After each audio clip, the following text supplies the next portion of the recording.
आज हम यहाँ डीएफसी के उन छात्रों को सम्मानित करने जा रहे हैं जिन्होंने सच में इस शैक्षणिक वर्ष में प्रेरणादायी सफलता प्राप्त की है। और मुझे बताते हुए अत्यंत हर्ष हो रहा है कि आज यशस्वी छात्रों का सम्मान करने और हमें मार्गदर्शन देने हमारे बीच प्रमुख अतिथि के रूप में औरंगाबाद के स्टेट जीएसटी के जॉइंट कमिश्नर मिस्टर जी श्रीकांत सर आए हुए हैं। मैं डीएफसी के डायरेक्टर गोविंद काबरा सर से निवेदन करती हूँ कि वे आज के हमारे प्रमुख अतिथि को लेकर मंच पर पधारें।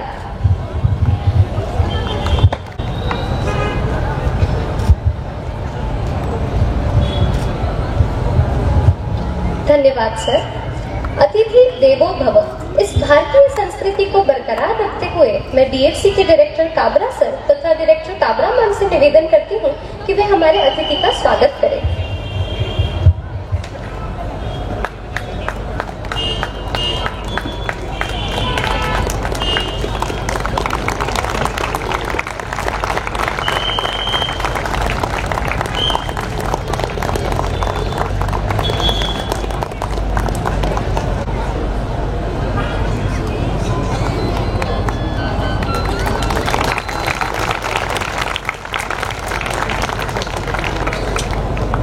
जोशी मैम, गोविंद काबरा सर और शीतल काबरा मैम से निवेदन करती हूँ कि वे सरस्वती पूजन तथा दीप प्रज्वलन के लिए मंच पर पधारें।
डायरेक्टर शीतल काबरा मैम को मंच पर आमंत्रित करते हैं। मैं शीतल काबरा डीएफसी परिवार की ओर से यहाँ उपस्थित आज के प्रमुख अतिथि श्री जी श्रीकांत सर, सभी महानुभाव, पालक और बच्चों का हार्दिक स्वागत करती हूँ। किसी ने सही कहा है कि यदि आपको अपना आने वाला कल आज से बेहतर चाहिए तो एक ही पर्याय है, कुछ नया सीखना होगा। सीखने संबंधित सारे पहलुओं का विचार करके ही हमारे देश ने न्यू एजुकेशन पॉलिसी 2020 का स्वीकार किया है। मुझे आप सब लोगों को बताते हुए हर्ष हो रहा है कि 2006 से ही कार्यरत डीएफसी पैटर्न में की सारी बातें न्यू एजुकेशन पॉलिसी का हिस्सा है।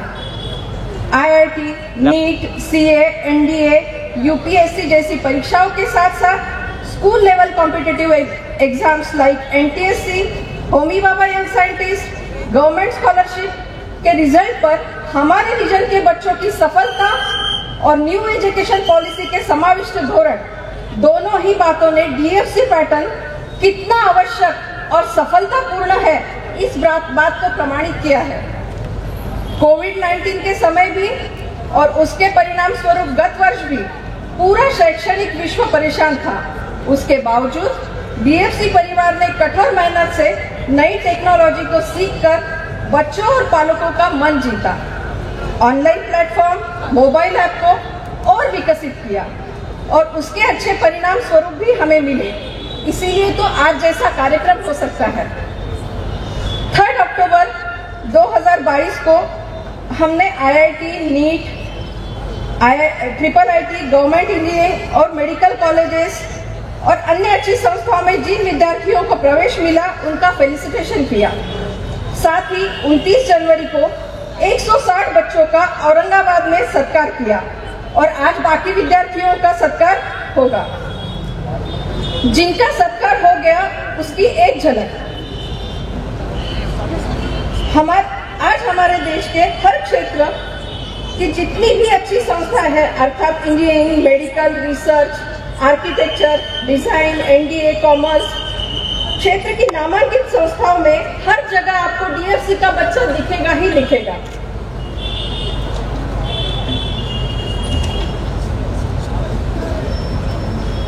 ये जो है 160 बच्चों की तस्वीर जो औरंगाबाद में फेलिसिटेशन हुआ।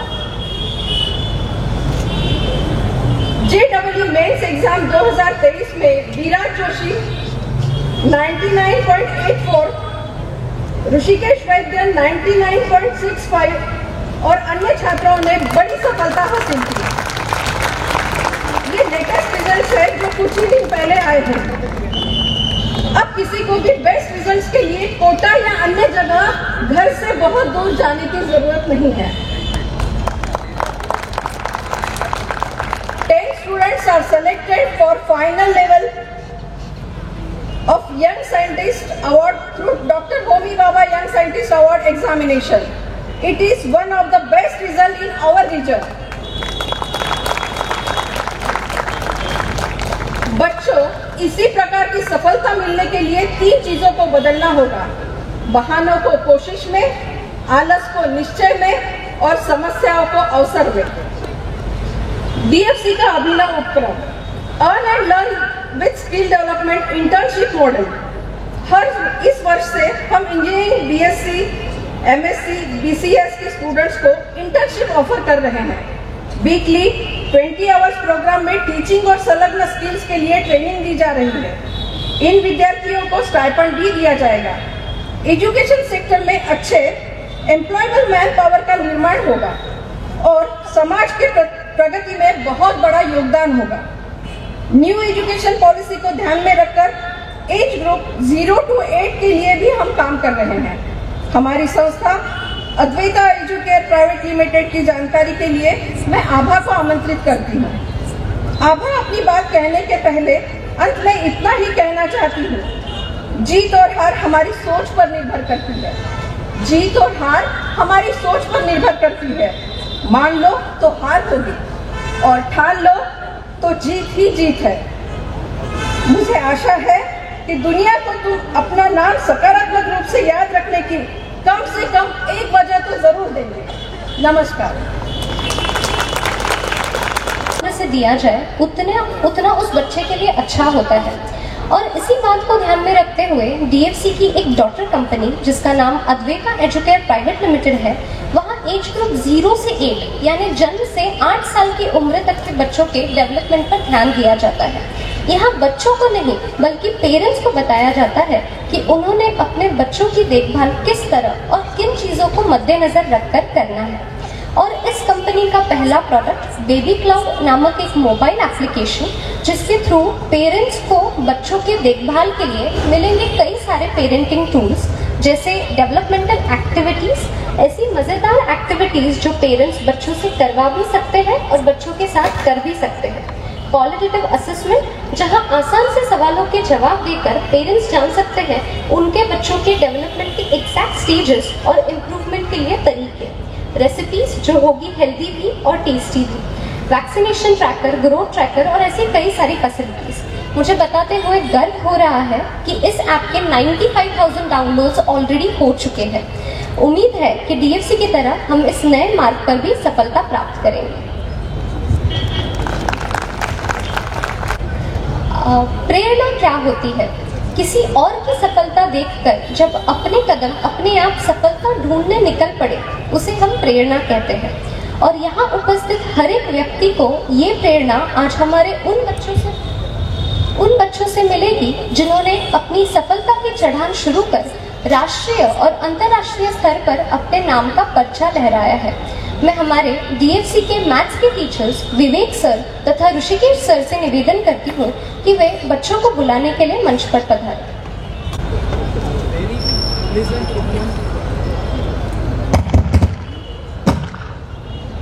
very pleasant evening to respected chief guests, teachers, parents and all dear students.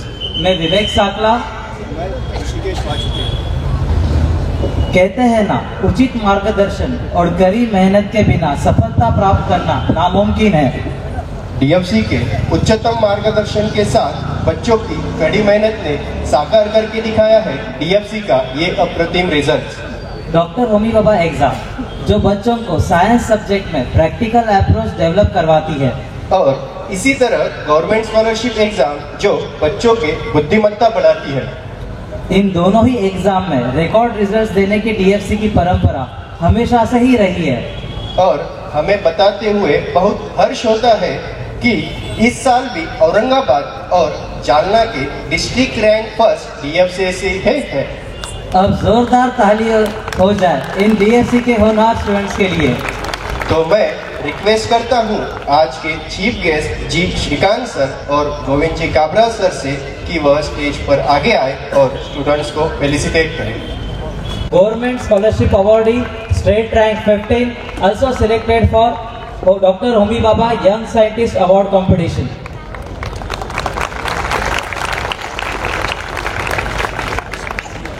Next student है Shubhada competition.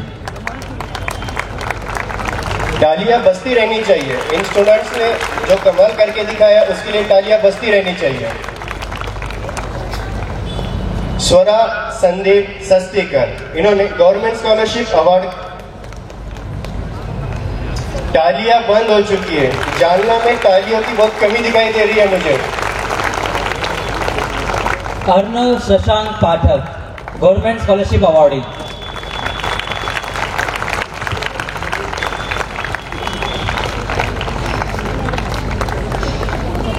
Rajesh Kashinath Pallewal government scholarship award and also selected for second level of Dr. Homi Bhabha Young Scientist Award competition.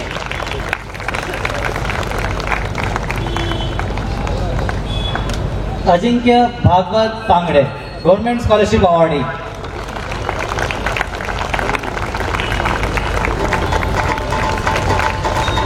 पीछे के लोग थोड़ी कंजूसी कर रहे हैं तालियों में, वहां पर दिखाई नहीं दे रहा है, तालियों की आवाज आ ही नहीं रही है वहां से। Next Abhijeet Suresh Tidke government scholarship award and selected for second level of doctor Homi Bhabha young scientist award competition.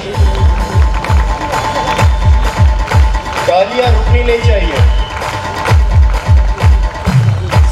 समियान Subodh Makode government scholarship awardee.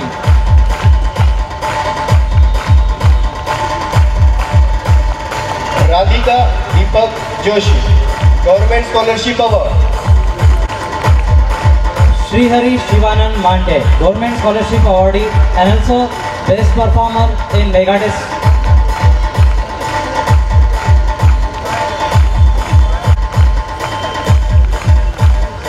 तालियां बंद हो गई, डीजे लगाना पड़ रहा है। प्लीज तालियां होनी चाहिए बच्चों के लिए। Piyush Dattatreya Palve government scholarship awardee.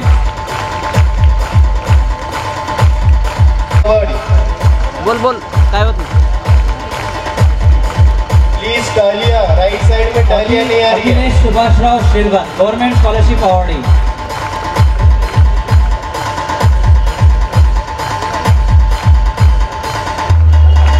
Niranjan Radheshyam Mandhani government scholarship awardee.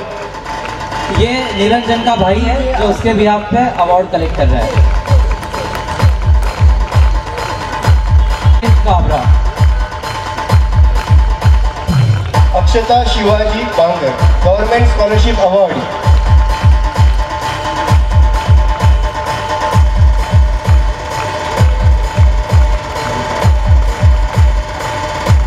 Harsh Naresh Agrawal government scholarship awardee. Sakshi Sandeep Narsay government scholarship awardee.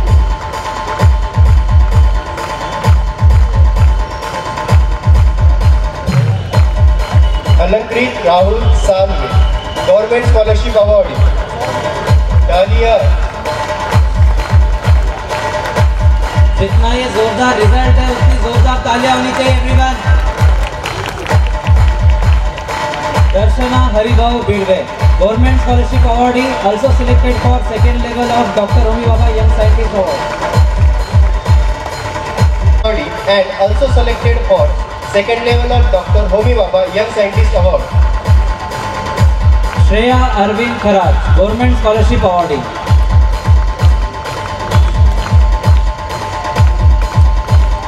Sukada Suryakant Kulkarni, Government Scholarship Awardee.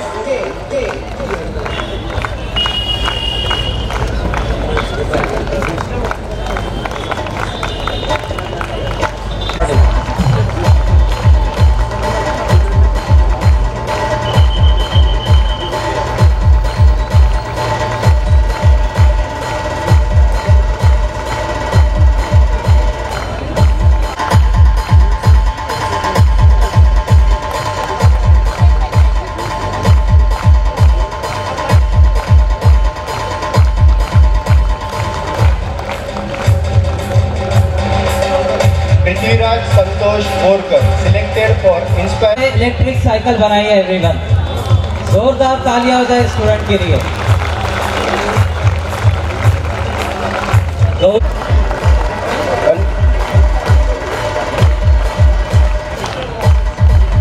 Anushka Badrinaarayan Avgad, selected for second level of Dr. Homi Bhabha Young Scientist Award competition. तालियां तो बिल्कुल बंद हो गई, DJ बंद KIA है तालियों की आवाज के लिए बस। of Dr. Homi Bhabha Young Scientist Award competition. Vishwajit Parasram Munzar, selected for second level of Dr. Homi Bhabha Young Scientist Award competition and best performance in mega test.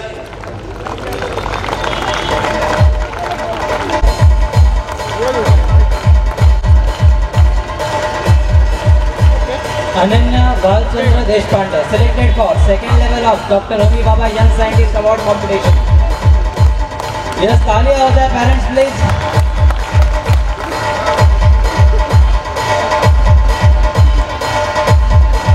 Aryan Shrikant Ghule, selected for second level of Dr. Homi Bhabha Young Scientist Award. Nishant Anand Joshi, selected for second level of Dr. Homi Bhabha Young Scientist Award competition.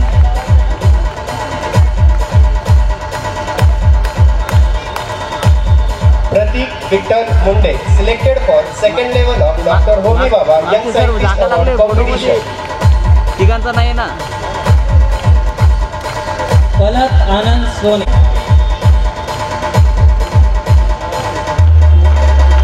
Suyash Purushottam Giri, selected for second level of Dr. Homi Bhabha Young Scientist Award and best performance in mega test.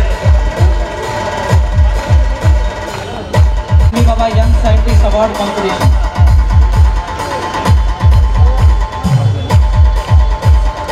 Vikram Pandurang Solanke, selected for second level of Dr. Homi Bhabha Young Scientist Award and best performance in mega test. Krishna Vishnu Godke, selected for second level of Dr. Homi Bhabha Young Scientist Award competition.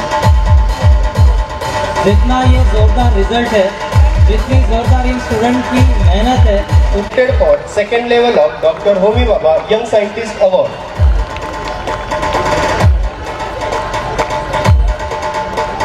Shraddha Sandeep Khara, selected for second level of Dr. Homi Bhabha Young Scientist Award competition.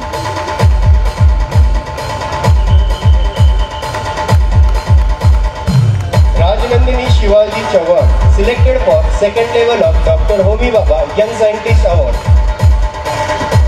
तालियां बिल्कुल भी बंद हो चुकी है, please तालियां बजनी चाहिए।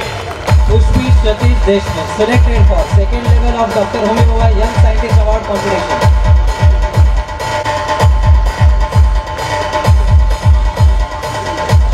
Sumit Bhaiya Jaiswal, select Dr. Homi Bhabha Young Scientist Award.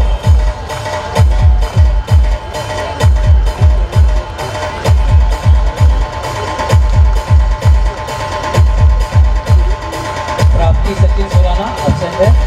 Nitesh Harish कार्यक्रम को आगे बढ़ाने हेतु मैं आभा मैम को अपने सफर के 20वें वर्ष में कदम रखा है। आइए देखते हैं कैसा रहा ये सफर।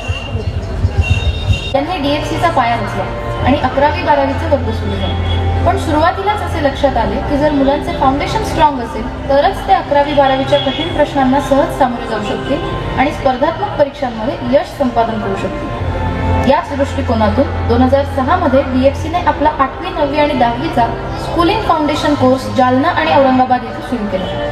हा कोर्स म्हणजेच DFCचा करिअर फाउंडेशन कोर्स। विद्यार्थ्यांनी परीक्षेतच नव्हे तर जीवनात यशस्वी होण्यासाठी शिकावं हा या कोर्सचा हेतू। आता या कोर्समध्ये असं वेगळं काय आहे ज्याने हा कोर्स इतका लोकप्रिय झाला आणि DFCच्या अनेक विद्यार्थ्यांनी मोठ्या मोठ्या परीक्षांमध्ये यश मिळवलं? विद्यार्थ्यांनी आपला अभ्यास शालेय अभ्यासक्रमापुरताच मर्यादित न ठेवता इतर बोर्डात असलेल्या बेसिक टॉपिक्सचा सुद्धा अभ्यास करावा, जेणेकरून नॅशनल लेवलच्या स्पर्धा परीक्षांमध्ये आपले विद्यार्थी मागे राहणं शिकवला जातो। मेंटल ॲबिलिटी टेस्टमुळे मुलांची अचूक निर्णय घेण्याची क्षमता विकसित होते आणि त्यांच्यामध्ये लॉजिकल अप्रोच डेव्हलप होतो।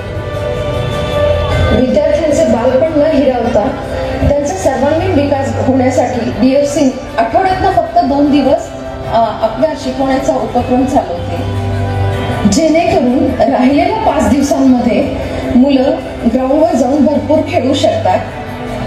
त्यांचा फिजिकल फिटनेस चांगला राहिला तर मेंटल हेल्थही चांगली राहते।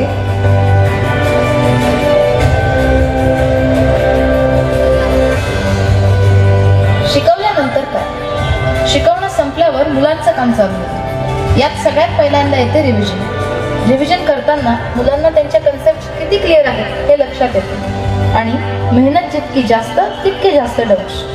अशा परिस्थितीत मुलं साधारणतः घाबरतात आणि आपल्याला नाही कळालं म्हणून टेन्शन, स्ट्रेस अशा भयानक शब्दांचा वापर करतात। मग यावर DFC काय करते? या प्रश्नाचं उत्तर आहे DFCची हेल्पलाईन सिस्टम। मुलांनी फक्त एक SMS पाठवायचा आणि 24 ते 48 तासाच्या आत एक पर्सनल मीटिंग घेऊन त्यांचे डाऊट्स सॉल्व्ह केले जातात।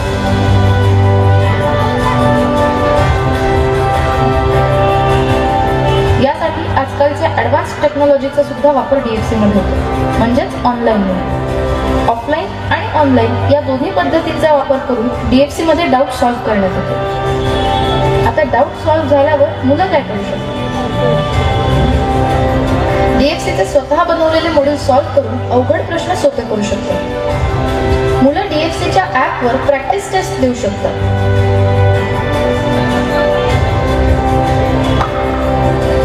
आणि या प्रॅक्टिस टेस्टच्या शेवटी या ॲपद्वारे त्यांना त्यांचा वर्गातील रँक दाखवला जातो।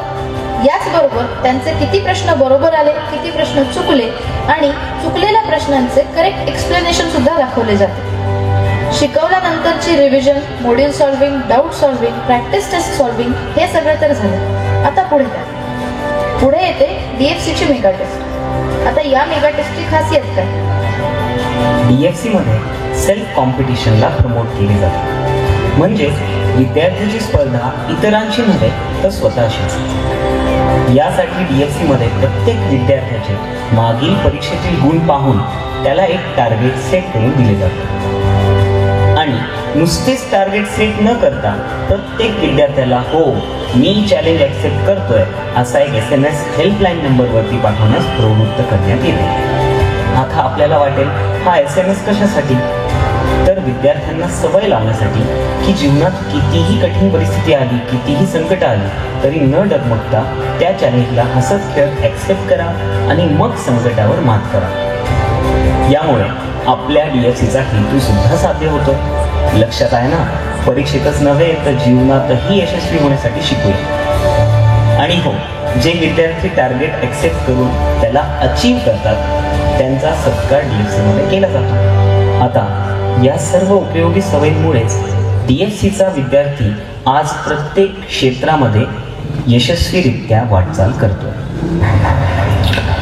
समाजाच्या गरजा लक्षात घेता वेळोवेळी DFC आपले कोर्सेस अपडेट करत आहे। लाईफ स्किल्सच्या रिक्वायरमेंट लक्षात घेता DFC लवकरच लाईफ स्किल्स डेव्हलपमेंटवरती अनेक कोर्सेस घेऊन येत आहे। आता पुढच्या सत्रामध्ये येणाऱ्या 5 वर्षांमध्ये DFCचा जो परिवार आज 104 शिक्षकांचा आहे, 3000 पेक्षा जास्त विद्यार्थ्यांचा आहे, तो नक्कीच 25,000 विद्यार्थी आणि 1000 शिक्षक कमीत कमी असा परिवार येत्या 5 वर्षामध्ये DFCचा असेल ही मी आपल्या सर्वांना ग्वाही देतो. धन्यवाद. जय हिंद, जय महाराष्ट्र.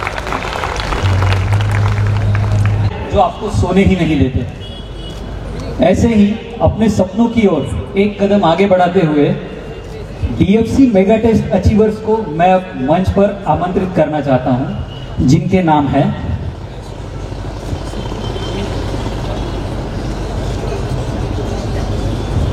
अमल जुनैद बिन माजी. एब्सेंट है, प्लीज तालियां होनी चाहिए. शलाका किशोर फरार. ये सारे DFC मेगा टेस्ट के अचीवर्स हैं. Anushka Dattatreya Waghmare, best performance in mega test of DFC. Subodh Shreyas Dadiya. Milind लंबे.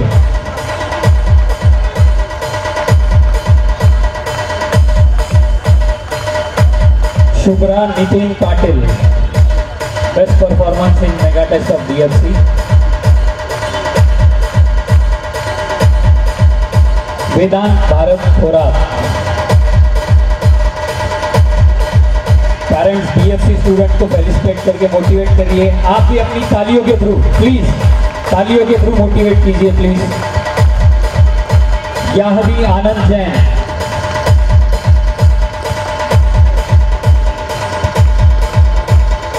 कलश राजेंद्र मानधना. हेलो, प्लीज तालियां बजती रहनी चाहिए. Thank you sir. Vaidehi Pradeep Pandit.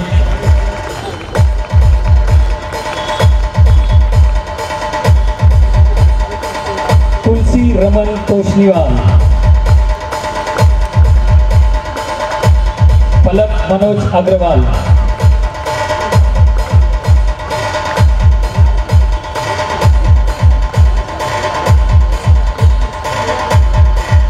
Saanvi Nilesh जट्टानी.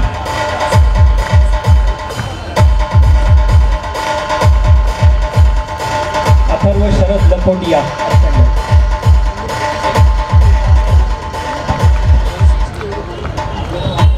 Kartik Rameshwar तिरंगे.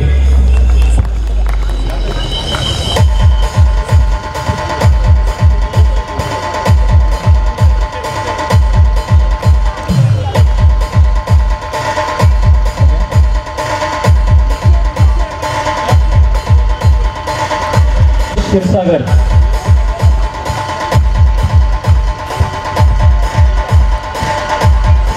विश्वजा नंदकुमार आष्टीकर.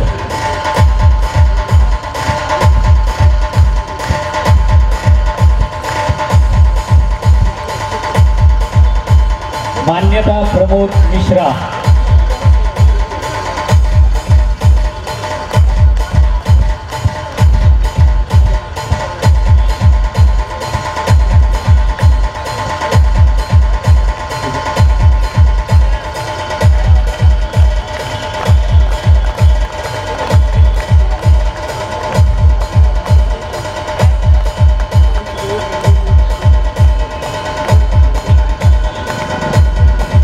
अथर्व शरद लखोटिया.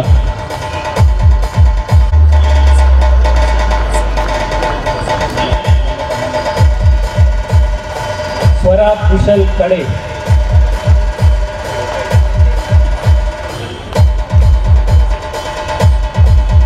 श्रेयस संतोष क्षीरसागर.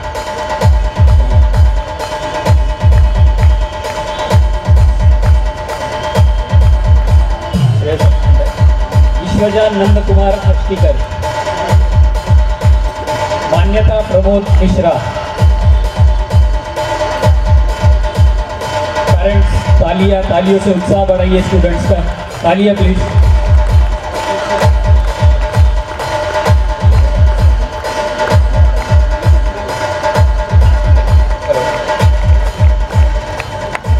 एक लोकप्रिय और महान व्यक्तिमत्व late Shri APJ Abdul Kalam sir ने चित्त और निष्ठावान होना पड़ेगा, तो वैसे ही 10th बोर्ड में अपने कदम लक्ष्य को प्राप्त करने वाले स्टूडेंट्स को मैं मंच पे बुलाना चाहता हूँ, जिनके नाम है संचिता सचिन बंसोड़े, एब्सेंट है, okay. Nikhil Hari Bhosale, absent, okay. Prajwal Bhausaheb Pathade, absent है, ओके। समृद्धि सुनील तिवारी, प्रज्वल भाऊसाहेब पथाड़े के पेरेंट्स आए, ओके। प्रज्वल के पेरेंट्स आए हैं अवार्ड लेने के लिए।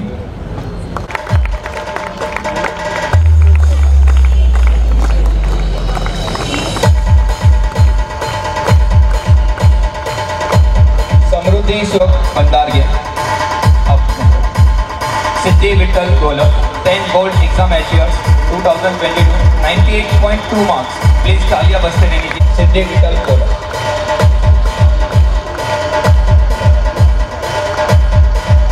Tanuja Shivcharan Kakade, 10th board exam, भाई आया है उसका।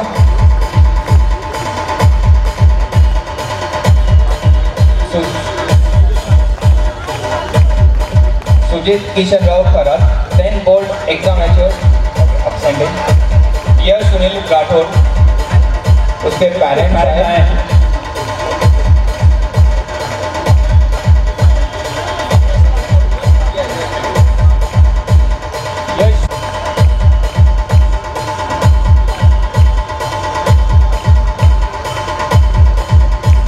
विराट Sachin Sodani, 10th board exam, absent है, okay. Apurva Abhay Soni, 10th board exam 2022, 96.2%।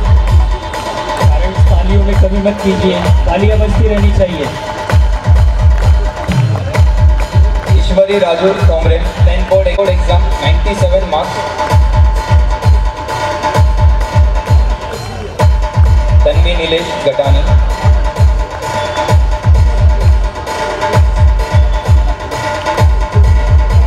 पूजा भरत मंडपे, एब्सेंट है, ओके। मेघराज सर्जीराव शिंदे, 95.6%। प्लीज तालियां बजती रहनी चाहिए।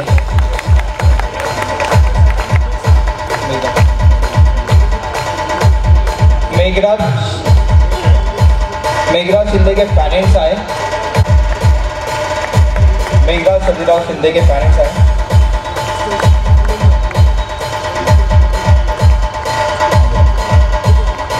मधुर प्रमोद देशमुख, एब्सेंट, ओके।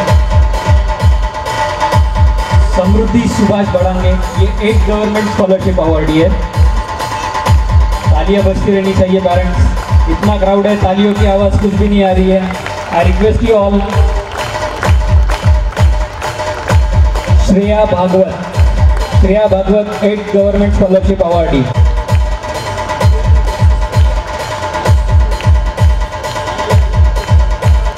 भंडारगे,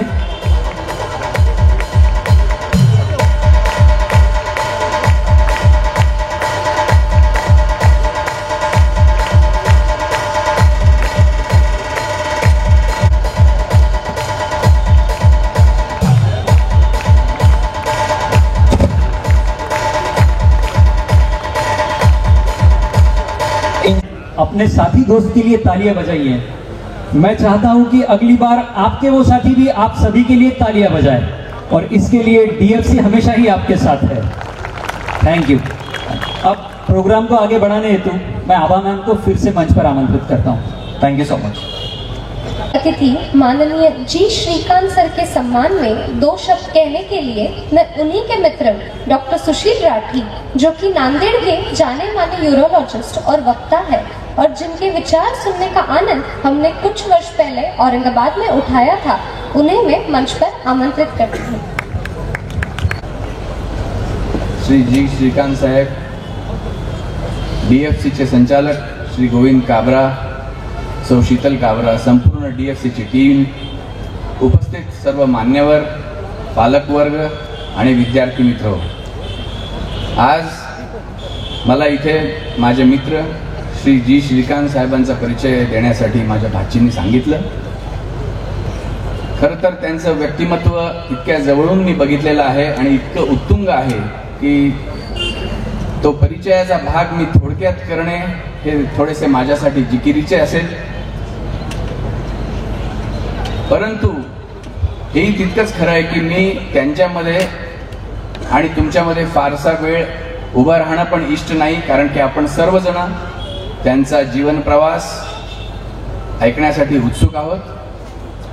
माझा जो काही प्रयत्न आहे त्यांचा परिचय करून देण्याचा तो 3 सुविचारांच्या अवतीभोवती फिरणारा असेल. सर्वात प्रथम मी ज्ञानेश्वरीची एक ओवी म्हणून दाखवेन. एकलाची सूर्य उजळतीसे गुण त्रय, तसा क्षेत्रज्ञ उजळतीसे क्षेत्र आपुले. याचा अर्थ असा आहे की एकच सूर्य पुरेसा आहे की तो पूर्ण पृथ्वीला उजळून टाकतो. तसाच क्षेत्रज्ञ आपले क्षेत्र जेव्हा जेव्हा उजळीत असतो आपल्या कार्यरूपाने, तेव्हा ते काही सूर्याच्या पेक्षा कमी नाही असं माझं म्हणणं आहे. सरांनी 2009 साली UPSC क्लिअर केल्यानंतर नांदेड जिल्ह्यामध्येच ते परीक्षा विधीन जिल्हाधिकारी होते. तदनंतर ते नांदेड वाघाळा महानगरपालिकेचे आयुक्त होते. नंतर अकोला, लातूर असा त्यांनी जिल्हाधिकारी म्हणून त्यांचा प्रवास राहिलेला आहे. सध्या ते औरंगाबाद येथे GSTचे सहाय्यक उपायुक्त आहेत. ते सध्या GSTचे जॉईंट कमिशनर असताना जिथे GST नाव आपण ऐकतो तेव्हा व्यापाऱ्यांमध्ये एक असुरक्षिततेचं वातावरण निर्माण होतं. त्यांनी त्यांच्या प्रशासन कौशल्याने सर्व व्यापाऱ्यांमध्ये एवढी विश्वासार्हता निर्माण केली की GSTचा कर हा जो काही महसूल साधारणतः 27% त्यांनी वाढवला. लातूर येथे जिल्हाधिकारी असताना आपण सर्वच कोविडच्या लाटेने ग्रस्त होतो. तेव्हा कोविडच्या निर्मूलनासाठी, नियंत्रणासाठी त्यांनी जे कार्य केलं त्याची दखल महाराष्ट्र शासनाने देखील घेतली. आणि तत्पूर्वी अकोला येथे जिल्हाधिकारी असताना विदर्भातला एक प्रश्न सर्वांनाच आपल्याला भेडसावतो किंवा माहीत आहे की शेतकऱ्यांच्या प्रचंड आत्महत्या होत्या. त्या आत्महत्या कशा रोखता येतील त्याच्यासाठी त्यांनी जे काही काम केलं त्यासाठी महाराष्ट्र शासनाने सन 2015 साली त्यांना सर्वोत्कृष्ट जिल्हाधिकारी म्हणून गौरवान्वित केले. तसंच लोकमत समूहातर्फे प्रशासनिक अधिकाऱ्याला दिलेला जाणारा महाराष्ट्रीयन ऑफ द इयर हा देखील पुरस्कार श्रीमान जी श्रीकांत साहेबांना मिळालेला आहे. पण जेव्हा आता मी जसं मी त्यांच्या जवळ येत गेलो त्यांचा जीवन प्रवासही मला माहीत होत गेला. आता मी त्याच्याकडे वळतो आणि त्यासाठी एक सुभाषित संस्कृत मधलं म्हणून दाखवतो. रथस्य एकम चक्रम भुजगयमितः सप्ततुरग निरालंबो मार्ग चरण विकल सारथी रपी रविर्यार्ते वातम प्रतिदिनम अपारस्य नभस कार्य सिद्धी सत्वे भवती महत्तम नोपकरणे. याचा अर्थ असा आहे की ज्याच्या रथाला एकच चाक आहे, सापाचे लगाम आहे, 7 घोड्यांचा रथ आहे. सर्वसाधारणतः घोडे हे समप्रमाणात असतात 2, 4, 8, पण इथे 7 घोड्यांचा रथ आहे. आणि ज्या मार्गावरून हा जातो रथ त्याला आधार नाही आहे. एवढ्या सगळ्या अडचणी असून सूर्य रोज उगवतो, आकाश पार करून जातो आणि आपली कर्तव्यपूर्ती करतो. महान लोकांची कार्यसिद्धी जी आहे ही सत्वांनी होत असते, उपकरणांनी होत नाही. हाच या सुभाषिताचा अर्थ आहे. सरांचं बालपण अत्यंत कष्टात गेलं. त्यांचा जन्म रायचूर जिल्ह्यामध्ये जावलगिरा या गावात झाला होता. त्या गावापासून साधारणतः 10 किलोमीटर दूर शेतामध्ये त्यांचे आईवडील राहायचे, जेणेकरून रोज गावापर्यंत येणे जाणे आणि आपलं शिक्षण पूर्ण करणे हे त्यांना बरंच कठीण होऊन गेलं होतं. त्यासाठी त्यांनी आंध्र प्रदेशमधील कडपा जिल्ह्यामध्ये वसतिगृहात राहून आपलं 1ली ते 10वी असं शिक्षण पूर्ण केलं. आज 1ली ते 12वी पर्यंत मुलं पालकांना सोडत नाही. किंबहुना आपण रोज बघतो की पाल्यांना आपल्या सोडायला जायला पालक एक ती त्याचे रोजच्या दैनंदिनीतला एक अविभाज्य भाग असतो. इथे हे एवढंसं लहानसं मूल कुठेतरी वसतिगृहात राहून 1ली ते 10वी आपलं शिक्षण पूर्ण करतं. त्यानंतर घरची परिस्थिती बेताचीच असल्यामुळे पुढचं शिक्षण संभव नव्हतं. भारतीय रेल्वेमध्ये व्होकेशनल जे कोर्सेस असतात ते घेत त्यांनी आपलं पुढचं शिक्षण हे डिस्टन्स लर्निंगद्वारे BCom आणि MCom करत पूर्ण केलं. जेव्हा रेल्वेमध्ये त्यांनी व्होकेशनल कोर्स घेतला त्याचाच भाग म्हणून रेल्वेची एक नोकरी म्हणा ते करत होते, तेव्हाही ते नांदेडच्या रेल्वे डिव्हिजनमध्ये पोस्टेड होते. पूर्णा येथे त्यांनी तिकीट कलेक्टर म्हणून काम केलं. एकदा देवगिरी एक्सप्रेसमध्ये प्रवास करत असताना एका राजकीय नेत्याच्या कार्यकर्त्याने थोडी उर्मटपणे व्यवहार केला. इतर प्रवाशांना त्याचा त्रास देत होता. एक छोटासा व्यक्ती जो आपली TC म्हणून जबाबदारी निभावत होता त्याला ही बाब खूप खटकली. त्यांनी त्या कार्यकर्त्याला समज देण्याचा प्रयत्न केला की तू असं वागू नकोस, इतर सहप्रवाशांना त्रास होतोय. तर तो म्हणाला तू तिकीट कलेक्टर आहेस, तू काय डिस्ट्रिक्ट कलेक्टर आहेस का? म्हणजे अशी जी भाषा त्यांनी वापरली ती सरांच्या मनाला खूप लागली. एक TC असणारा माणूस ज्याला UPSC काय माहीत नाही, डिस्ट्रिक्ट कलेक्टर काय आहे ते समजत नव्हतं, तेव्हा UPSCचा शोध घेणे, ती परीक्षा कशी असते, कशी द्यायची असते ह्याचा अभ्यास करत त्यांनी UPSC परीक्षा भारतामध्ये 97 रँकनी क्लिअर केली. मेहनत असावी तर अशी, जिद्द असावी तर अशी, असा हा सरांचा प्रवास थक्क करणारा आहे. अडचणींवर मात कशी करावी हे देखील कसं शिकावं हे सरांच्या एकंदरीत जीवन प्रवासाकडे बघून कळतं. आता मी आजच्या या स्पर्धात्मक युगाकडे वळतो जिथे विद्यार्थी प्रचंड मेहनत करीत आहेत, पालक काळजीने ग्रस्त आहेत. अशा परिस्थितीमध्ये आपल्या सगळ्यांनाच एक प्रश्न पडलेला असतो की आपलं कसं होईल. विद्यार्थ्यांना वाटत असतं माझं कसं होईल, मी इतकी मेहनत करतो, मला अपेक्षाकृत यश मिळेल की नाही. तसं पालकांनाही एक प्रश्न भेडावत असतो की माझ्या मुलाचं कसं होईल. कधी कधी यामुळे थोडंसं नैराश्य निर्माण होतं, विचारांचा कल्लोळ माजतो, अंधकार होतो. आणि हे सर्व आपण सर्व पालक आणि पाल्य रोज अनुभवत असतो. असा जो अंधार आहे, विचारांचा कल्लोळ आहे, हा दूर करण्यासाठी हे तिसरं मी शेर उर्दूतलं बोलून दाखवतो. बुझ जाएंगी शम्मे हवाएं जो तेज चली, लाकर रखो सरे महफिल खुर्शीद अब एक. याचा अर्थ असा आहे की वावटळ जेव्हा येते, वादळ जेव्हा येतं, जेव्हा छोटे छोटे दिवे जे असतात ते विझून जातात, अशा वेळेस सभेच्या केंद्रस्थानी एका सूर्याला आपण आणून ठेवलं पाहिजे, जेणेकरून तो आपल्याला ऊर्जा देईल, तो आपल्या सर्व वातावरणाला प्रकाशमान करेल. असाच आपल्या सर्वांचा आजची संध्याकाळ प्रकाशमान करण्यासाठी मी माझे मित्र जी श्रीकांत साहेब यांना आमंत्रण करतो की आपल्या सर्वांना त्यांनी उद्बोधन करावं, मनोगताच्या स्वरूपात किंवा मुलाखतीच्या स्वरूपात. धन्यवाद. मैं हमारे प्रमुख अतिथि जी श्रीकांत सर से निवेदन करती हूँ कि वे मंच पर उनकी परिश्रम, दृढ़ता और प्रेरणा भरी जीवन कथा तथा अपने ज्ञान भरे शब्दों को आज यहाँ हम सबके साथ बांटे. कुछ सवाल जो हमारे बच्चों से ही हमारे पास आए हैं, it will be my honour कि यहाँ मैं उन्हें आपके सामने रखूं और हम उन सभी सवालों का जवाब यहाँ मिला सकें. सर, सबसे पहले तो जो आपका अभी का टाइटल है स्टेट GST जॉइंट कमिश्नर, इसमें आपके क्या रोल्स एंड रिस्पॉन्सिबिलिटीज होते हैं? सबको मेरा प्रणाम.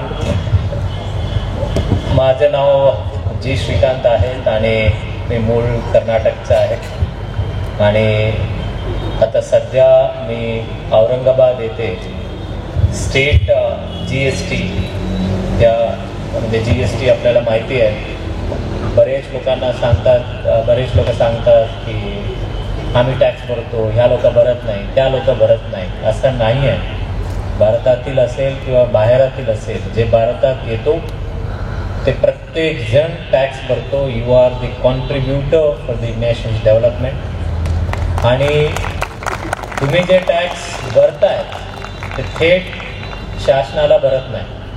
जसा इन्कम टॅक्स असतं, इन्कम टॅक्स काय करतात की तुम्ही थेट तुमच्या इन्कमवर कॅल्क्युलेट करून तुम्ही स्वतः गव्हर्नमेंटला थेट देतात. GST गव्हर्नमेंटला थेट देत नाही.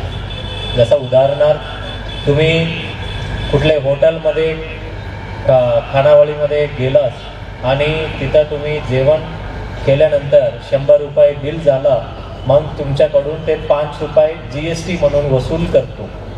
आणि ते कर्तव्य आहेत ते खानावळवाल्यांनी परत शासनाकडे प्रत्येक महिना संपल्यानंतर 11 ते 20 तारीख ह्या दरम्यान ते तुमच्याकडून घेतलेला 5 रुपये शासनाकडे भरणे अपेक्षित आहे. आता आम्ही काम काय करतो, हे पैसे भरतात की नाही भरतात. 5 रुपये घेतलं, 5 रुपये भरला की नाही भरला. 5 रुपयामध्ये फक्त 2च रुपये भरलं का. मग 5 रुपये तुम्ही खाल्लेलं, मग त्यांनी पण 5 रुपये खाऊन टाकलं, ते आम्हाला बघायची आहे. आणि दरवेळा त्यांनी रिटर्न्स म्हणजे व्यवस्थित भरतो की नाही, कोणाकोणाकडून घेतलेले आहेत ते भरून मग शासनाकडे भरून घेण्याची जबाबदारी. मग कुठे चोरी होत असेल मग ते आम्ही GST विभागाने त्या ठिकाणी दाढी टाकतात. आमच्याकडे असलेलं deputy commissioners, assistant commissioners, sales tax inspectors हे करत असतात. आणि विशेष करून जालनामध्ये माझ्या जे एरिया आहेत औरंगाबाद, जालना, बीड या 3 जिल्ह्यांचा मी स्टेट GST हा विभागाचा प्रमुख आहे.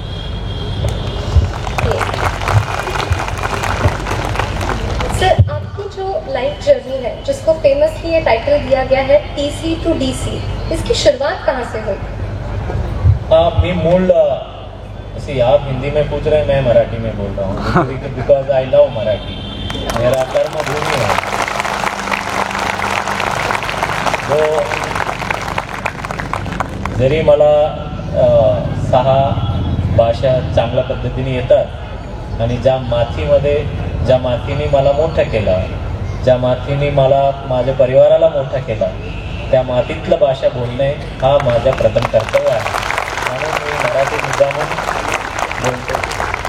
आणि माझा प्रवास आता फेमस बरेच लोक कोणी ऐकलं असेल आणि कोणी ऐकलं नसेल की मी मूळ कर्नाटकचं आहे आणि ते बॉर्डर डिस्ट्रिक्ट आहे रायचूर डिस्ट्रिक्ट आणि ते आंध्रातलं बॉर्डर आहे. रायचूर जिल्हा हा सर्वात कर्नाटकामधील सर्वात मागासलेला जिल्ह्यामधील एक जिल्हा आहे आणि त्यांचं जे लिटरसी रेट आहे ते फारच कमी होत आहे त्यावेळेला, आज पण कमी आहे. आणि आम्ही पण निजाम रूल्ड एरियामधून आहे. Raichur is also part of Nizam ruled area आहे. आणि जसं राठी साहेबांनी सांगितलं की आमच्या कौटुंबिक परिस्थिती अशी होती की ते आम्ही शेतात राहावं लागलं. माझ्या वडिलांनी माझ्या आजोबांचं सोबत काही वाद करून ते मग शेतात गेले आणि शेतात आम्ही त्या ठिकाणी आमचा जन्म झाला. मग येणे जाणे अवघड होतो म्हणून मामांच्या गावाला गेलो असताना मग मामांनी सांगितलं की तुमच्या मुलाला इकडे शिकवा. आणि प्रत्येक मध्यमवर्गीय कुटुंबामध्ये एक गोष्टी असतात, जर त्यांचा एका मुलगा असेल किंवा एका मुलगी असेल तर वेगळी बाब, जर 2-3 मुलं असेल तो एका मुलगाला ते उच्च शिक्षण देऊन ते एक ट्रम्प कार्ड म्हणून प्रयत्न करतात प्रत्येक मध्यमवर्गीय कुटुंब. आणि तसंच माझ्या बाबतीत झालं. आमच्या परिवारामध्ये 3 लोक आहेत. आम्ही 2 भाऊ आहेत आणि 1 बहीण आहेत. मी मोठा असल्यामुळे वडिलांना वाटलं की आपल्या कौटुंबिक आर्थिक परिस्थिती अनुसार फक्त यालाच चांगल्या पद्धतीने शिकवू, पूर्णपणाला लावू आणि 2 लोकांना कुर्बानी देऊ. आणि तसेच माझ्या बहिणीला आणि माझ्या भाऊला ते गावातलं जिल्हा परिषद शाळेला शिकवलं आणि मला बाहेर ते टाउनमध्ये आधुनी या शहरामध्ये मला शिकवलं. आणि एका शाळेला शिकत असताना मी खूप विद्यार्थी चांगला होतो, वर्गात पहिला यायचं. आणि खूप शिकत असताना एक घटना घडली की ते मास्टर जे वॉर्डन होता हॉस्टेलचा त्यांनी खूप मारायचं आणि आम्हाला खेळू द्यायचं नाही. मग एक दिवस माझं डोकं खराब झालं आणि त्याचा डोका फोडून 15 किलोमीटर पळून गेलो. मग मागे वळलं नाही. मग गावात जाऊन सांगितलं मी गावात जिल्हा परिषद शाळेमध्ये शिकणार, त्या शाळेला मी जाणार नाही. मग वडिलांनी बसून 6वीत असतानाच त्यांनी सांगितलं, हे बघा आम्हाला 3 पोरं आहे, 2 लोकांना तरी ऑलरेडी आम्ही कुर्बानी केली आणि तुझ्या खातीर केलेली आहे. आता तुला चांगलं शिकण्यासाठी आम्ही सर्वपणाला लावतो. आम्ही 3 भाकरी केलं तर तुला 1 देऊन 2 भाकरी 4 लोकांमध्ये खातो, जेणेकरून तू मोठा हो. असे त्यांनी ज्यावेळेला हा परिस्थिती सांगितल्यानंतर मग माझं मन तयार झालं आणि परत मी शाळा शोधायला लागलं. कारण डोकं फोडलेल्या माणसाच्या विद्यार्थीचा कोण देणार? क्या लावणी सर देंगे क्या आप? नाही देंगे. कारण TC मध्ये असतात कॅरेक्टर, ते माझं कॅरेक्टर त्यावेळेला बॅड म्हणून लिहिलं, ॲग्रेसिव्ह म्हणून लिहिलं होतं. आणि कुठल्याही शाळेला ऍडमिशन देत नसताना मग एक आधोनीमध्ये झोपडपट्टीमध्ये एक शाळांनी प्रवेश दिला आणि ते त्यांनी थोडा जास्त पैसे घेऊन प्रवेश दिला. कारण अग्रेसिव होता, बैड होता, मतलब वो तो पैसा ज्यादा लेने की बहाना था, लेकिन ले तो लिया. लेकिन शाळा एवढी चांगलं नव्हती. कारण शाळा एवढं चांगलं नव्हती याचं कारण याच्यासाठी सांगतो, कारण मी काय सर्टिफिकेट देत नाही. कारण आम्ही 10वी झाल्यानंतर ते शाळा बंद पडली. त्यामुळे तो चांगला नव्हता, त्याच्यामुळे बंद पडली. चांगलं असतं तर कदाचित चालू राहिलं असतं आज पण. आणि मग 10वीत असताना एक आमचे शिक्षक होता, ते शिक्षक स्पर्धा परीक्षेची तयारी करायचं आणि त्यांनी सांगितलं की 10वीत असताना एक एक्झाम असायचं रेल्वेतलं BCRC म्हणून, आणि हा परीक्षा देऊ आणि तसेच हैदराबाद फिरायला जाऊ म्हणून सर्व विद्यार्थ्यांना त्यांनी गोळा करून हैदराबादला नेले आणि त्या ठिकाणी हैदराबाद बघितलं आणि परीक्षा दिली. परीक्षा दिल्यानंतर त्यातला मी पास झालो. पास झाल्यानंतर TC झालो. आता रेल्वेमध्ये तिकीट कलेक्टर सर्वांना आता विचारत होतो विद्यार्थ्यांना, तुला काय व्हायचं, तुला काय व्हायचं. त्यांनी म्हणत होते डॉक्टर व्हायचं, इंजिनियर व्हायचं. माझं पण असे स्वप्न होतं की इंजिनियर होऊ, डॉक्टर होऊ.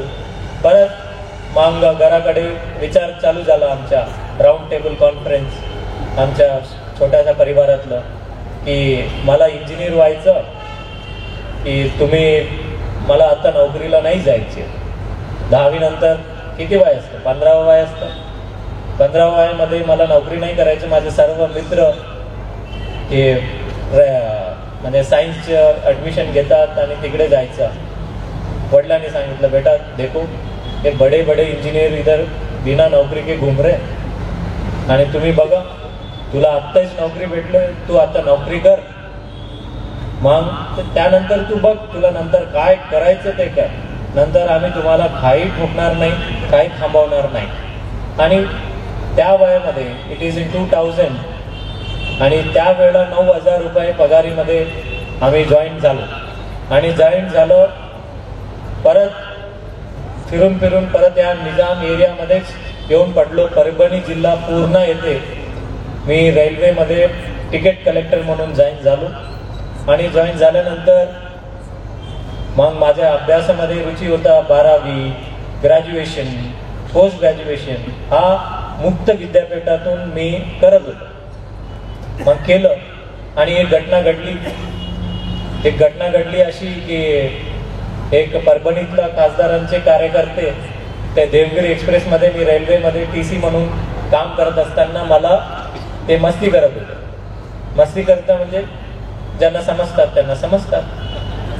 मग बाळांना मस्ती म्हणजे बाळांची मस्ती आणि वडीलधारी मंडळांची मस्ती म्हणजे वडीलधाऱ्यांची मस्ती असे करत होते. आम्ही त्यांना टोकलं, अरे की भाऊ ते तुम्ही असे करू नका, लोकांना त्रास होतो. त्यांनी म्हटलं हा जाओ. आणि मग नंतर 2 वेळा 3ऱ्या वेळा त्यांनी सांगितल्यावर त्यांनी ठोकून सांगितलं, तू आफ्टर ऑल तिकीट कलेक्टर आहेस, तू काय डिस्ट्रिक्ट कलेक्टर आहेस का, अवकातीत राहा. म्हटलं त्याचा शब्द मला हे टोचलं. मला वाटत होतं की ह्या ट्रेनचे मालक तर मी आहे, मी तर तिकीट कलेक्टर आहे. हे आणखी माझ्यावर डिस्ट्रिक्ट कलेक्टर कोण आहे ते सांगितल्यावर कदाचित हे लोक ऐकत असतील. तेव्हापर्यंत मला माहितीच नाही डिस्ट्रिक्ट कलेक्टर काय असतो, IAS ऑफिसर काय असतो, UPSC काय असतो. आम्ही ते रेल्वेमध्ये मस्ती राहायचं, दररोज नवीन नवीन लोकांना भेटायचो, ते चांगलं वाटायचं. परंतु त्या दिवसानंतर की असे बदल घडले की हे डिस्ट्रिक्ट कलेक्टर कुछ तो बहुत बडा पद आहे, याचा माहिती काढू काय आहे. मग आमच्यासोबत बिहारचं एक मित्र होता, आज पण आहेत, म्हणजे ते रेल्वेमध्ये कमर्शियल इन्स्पेक्टर म्हणून नांदेडमध्ये काम करतात, कमल नायन म्हणून. ते UPSCच्या एक्झामसाठी तयारी करत होता, UPSCच्या तयारी करत होता. मग मला माहिती कळाल्यानंतर त्याला जाऊन विचारलं UPSC काय असतं, कशा असतात. त्यांनी सांगितल्यावर माहिती पडलं की असे असे एक्झाम असतं. आणि तो एक्झाम तयारी करत असताना त्यांनी मला सांगितलं की तू मला मदत कर, हे पुस्तक आहे, या पुस्तकामध्ये ऑब्जेक्टिव्ह प्रश्न असतात, हे ऑब्जेक्टिव्ह प्रश्न मला विचारत जा. आणि मला विचारत जा म्हटल्यावर मी दररोज ड्युटी संपल्यावर त्याच्या घरी जायचो, प्रश्न विचारायचो, त्याने सांगायचं हे म्हटलं मी नाही, आन्सर की बघून बी म्हणायचो. असे थोडे कंटस्थ झालं होतं. काही काही गोष्टी मला पण पटलं होतं, मला पण समजलं होतं. त्यांनी औरंगाबाद येथे विवेकानंद आर्ट्स कॉलेजमध्ये आय थिंक 2007 मध्ये त्यांनी परीक्षा दिली. त्यावेळेला त्याचा पाठीमागं त्याचा पुस्तक, डब्बा आणि त्याची पिशवी घेऊन बाहेर एक्झामसाठी उभा होतो. त्यावेळेला पहिल्यांदा डिस्ट्रिक्ट कलेक्टरची गाडी, जे लाल दिव्याची गाडी, मग पोलीस कॉन्स्टेबल सॅल्यूट ठोकत सर्व गाडी आला की सर्वांना आजूबाजूला सर्व इकडे सारखा साहेब आले, साहेब आले. म्हणला हे साहेब क्या साहेब है, ये डिस्ट्रिक्ट कलेक्टर साहब है. हाँ यही है वो जो जिसने मुझे टोक के बताया था डिस्ट्रिक्ट कलेक्टर. त्यावेळेला पहिल्यांदा बघितलं, कोण होता मला माहित नाही, तो चाम तो बघितलं. आणि बघितल्यानंतर तो मित्र परीक्षा देऊन आला बाहेर, परीक्षा देऊन आला. त्याला आपण करतो ना परीक्षा पेपरमध्ये एखाद्या प्रश्नाचं ए उत्तर बरोबर असेल तर ए टिक मार्क केलेलं असतात. काही प्रश्नांचं मी सांगितलं, अरे बेटा, अरे कमल, ये इसका आन्सर ए नाही आहे, बी आहे. तुला एवढा अक्कल असेल तर तू कर ना एक्झाम, मला काय सांगतो. हां करायचं असेल तर करू यार, परंतु याचा आन्सर बी आहे. अरे तू लय हुशार आहे बाबा, तू कर, तू खुद कर. आणि तिथून जे काही अशा गोष्टी सांगत सांगत मग माझे काही पैसे प्रॉव्हिडंट फंडमध्ये सेव्ह करून ठेवलं होतं बहिणीच्या लग्नासाठी. ते पैसे मोडात काढून मग दिल्ली गाठलो मी. 1 वर्ष डेडिकेटेड कोचिंग वगैरे घेतलं, कारण रेल्वेमध्ये नोकरी करणे माझ्यासाठी अवघड होतं. 6 महिने सुट्टी घेतलं. 6 महिने सुट्टी घेऊन जॉग्रफी, सायकॉलॉजी कधीच आयुष्यात वाचलं नव्हतं. सायकॉलॉजीचं स्पेलिंग एस पासून मला वाटलं होतं, परंतु पहिल्यांदा सायकोलॉजी PSY इधर से शुरू होता, वो पता नहीं था. ये सब लोग आपको लगेगा अरे ये तो कोई झूठ बोलेगा. माझ्याबद्दल माझे इथं भरपूर मित्र असतील, जेव्हा कधी ट्रेनमध्ये थोडा पांढरे दाढीवाला असेल, कारण तो सिनियरला माहिती आहे मी आता तिकीट कलेक्टर मी 2000 पासून 2009 पर्यंत काम केलेलं आहे. आणि तो इथलंच सेक्शनमध्ये बरेच काही लोकांचं मी तिकीट कापलं असेल तुमचा, काही तिकीट विचारलं असेल, काही लोक ओळख पण असतील. जास्त करून मी अजंता एक्सप्रेसमध्ये काम केलं, मनमाड ते सिकंदराबाद. मग तिकडे दिल्लीत प्रिपरेशन झाल्यावर पहिल्या अटेम्प्टमध्ये इंग्रजीत नापास झालो. मग सेकंड अटेम्प्टमध्ये जे असेच काही गायडन्स प्रोग्राम जिथं व्हायचं, फेल झाल्यानंतर तर अजून टोचतो.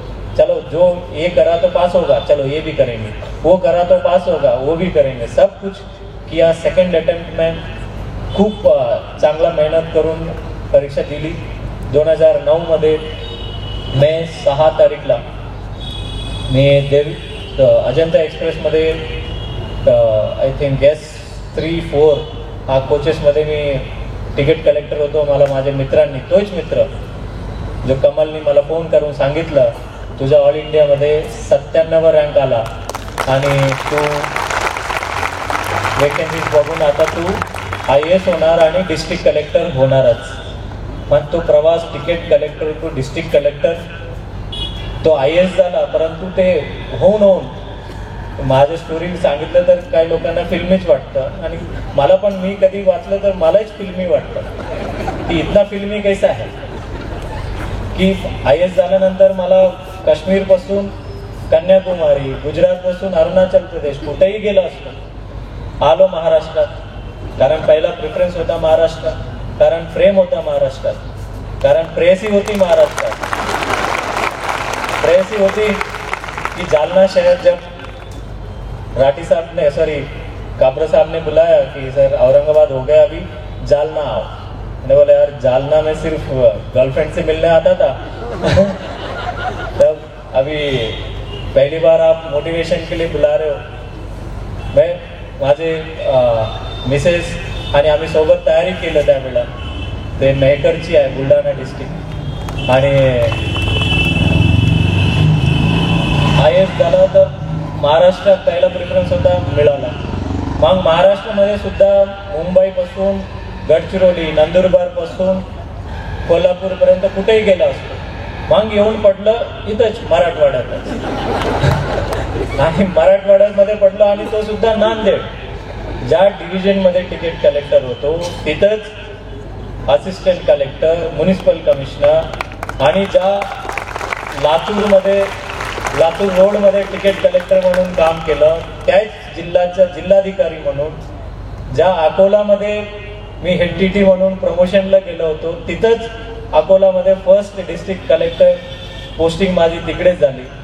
So what you mean to आज ticket collector to district collector हे सर्व येऊन इकडेच फिरतोय, अजूनही इकडेच फिरतोय, अजूनही मी औरंगाबादमध्येच फिरतोय. नहीं सर, दैट्स ग्रेट. मतलब स्टोरी जितनी फिल्मी होती है उतना ही उस सक्सेस का इम्पॉर्टन्स भी ज़्यादा समझ में आता है. आणि हो, जसं तुम्ही म्हणालात की मराठीत तुम्ही बोलता, मी पण प्रयत्न करते की तुम्हाला मराठीत प्रश्न विचारू.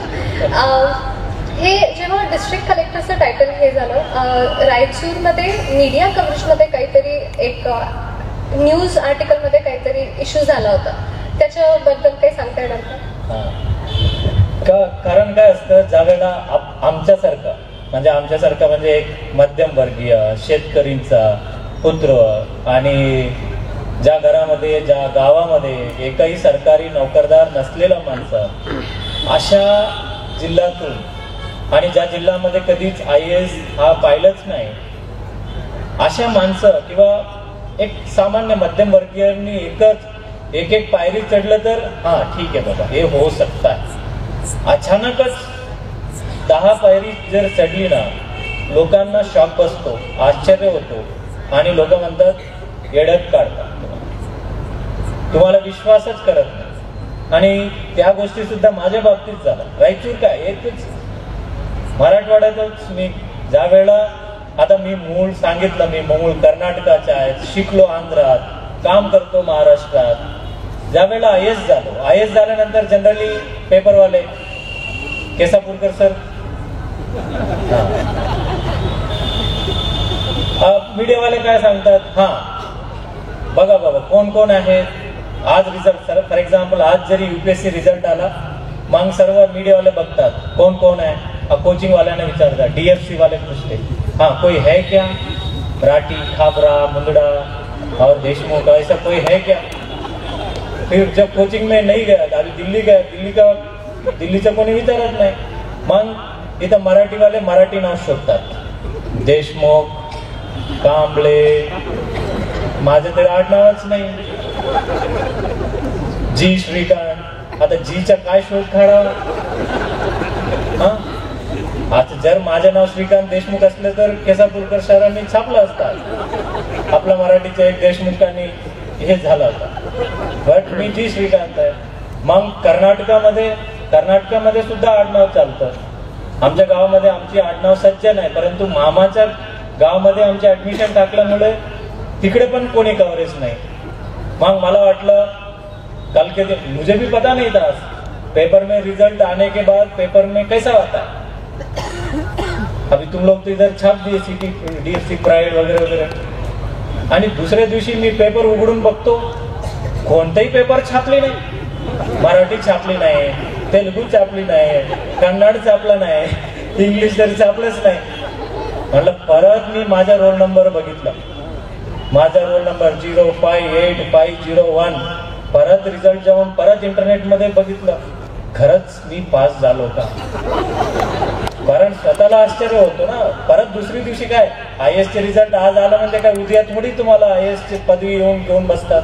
परत दुसऱ्या दिवशी सुटकेस घेऊन कोट घालून नोकरीला परत. मग दुसऱ्या दिवशी कोणी छापलं नाही. मग गावात सांगितलं, वडिलांना सांगितलं, वडिलांनी दिवाळीत उरलेलं फटाके पूर्ण फोडलं गावात, आणि तो पण एकदम दुपारी फोडल्यावर लोकांनी येऊन विचारलं, अरे बाबा काय झालं? नाही, माझा मुलगा IAS झाला, डिस्ट्रिक्ट कलेक्टर झाला. आता वडिलांनी उत्साहामध्ये सांगितलं, गाववाल्याने सांगितलं, हाँ टिकट कलेक्टर था ना आपका बच्चा, डिस्ट्रिक्ट कलेक्टर कब बन गया? डिस्ट्रिक्ट कलेक्टर कोई बनता है क्या? मतलब गावातल्या माणसांना कळत नाही. मग मी सांगितलं की तुम्ही बोला बघा पेपरवाल्यांना. ते पेपरवाल्यांनी, कन्नडवाल्यांनी काही दुसरी दिवशी पण छापले नाही. त्यांना वाटलं हे काय खोटं बोलत असतात. त्यांना कळलं पण नाही UPSC एक्झाम काय आहेत रायचूरच्या पत्रकारांना. तिसऱ्या दिवशी काही पत्रकारांना गोळा करून माझ्या भाऊंनी देऊन सांगितलं, अरे सही में मेरा भाई ऐसे ऐसे पास हो गया. क्या नाम है? जी श्रीकांत. आपल्या गावात जी श्रीकांत असं नाव असतो का? आडनाव कुठं आहे? कुणीतरी सज्जन आहेत, आडनाव आमच्या गावात सज्जन आहे. ये तो तुम्हारा कैसा, तुम्हारा भाई कैसे? प्रूफ दिखाओ. अब प्रूफ क्या? गावात काय प्रूफ असतं? बर्थ सर्टिफिकेट तरी आमचं नाही आहे. माझ्या वडिलांनी सांगितलं, माझा ये हमारा दोनों का ही बेटा है, तो सही में पास हो गया है. तो एक पत्रकार को भरोसा हो गया. आणि पत्रकारांना भरोसा झाल्यावर त्यांनी चौथ्या दिवशी छापला. काय छापला? आपल्या गावाचा सुपुत्र जी श्रीकांत ISI मध्ये सिलेक्ट झालेला आहे. मग माझ्या वडिलांनी खूप छाती ठोकून पेपर कटिंग फाडून त्याला एक झेरॉक्स करून मला पाठवला. एक पेपरवाल्याने तो छापा आहे आणि मला काय छापला ते तरी बघा. हे IAS नाही छापला, यांनी सांगितलं ISI हे पाकिस्तानचे इंटेलिजन्स ऑर्गनायझेशन आहे. मला कोणी पोलीसवाल्यांनी नीट वाचलं तर मला अटकच केला असता. मग असले कसली पेपर आहे. मग मीच काही पत्रकारांना सांगितलं, बाबा मी यांचा सुपुत्र आहे, तुमच्या गावाचा आहे, मला कन्नड येते, मी इथं ह्या परिस्थितीमुळे मी बाहेर गेलो. आणि काही रिलेटिव्सला घेऊन, हाँ ये इनका सही में इनका बेटा है, ग्रुप फोटो दिखाया. फिर उन्होंने IAS पास हुआ, रोल नंबर विजा सर्व छापल्यानंतर मग 5व्या दिवसापासून सर्व मीडिया सर्व येऊन गावात घुसून मग गाववाल्यांना येण्या जाण्याचं अवघड करून टाकलं होतं. गावातले पूर्ण बाहेरचे मीडिया येऊन मग आई वडिलांना, हाँ नहीं अभी खेती करते हुए हम फोटो लेंगे, वीडियो लेंगे. मेरा बहन टेलरिंग करती थी, वो आप टेलरिंग करो. फिर मैं यहाँ बैठ के कन्नड़ चैनल देख रहा था, मेरी बहन ऐसे ऐसे कर रही है और मेरे पिता जबरदस्ती खेती कर रहे हैं. तो ऐसे फनी एक्सपीरियंसेस है. But overall I tell you, ये सब मिडिल क्लास फैमिली के साथ होता है. जब भी हम कुछ बड़ा अचीव करते हैं ना, लोग भरोसा नहीं करते, लोग भरोसा नहीं करना चाहते.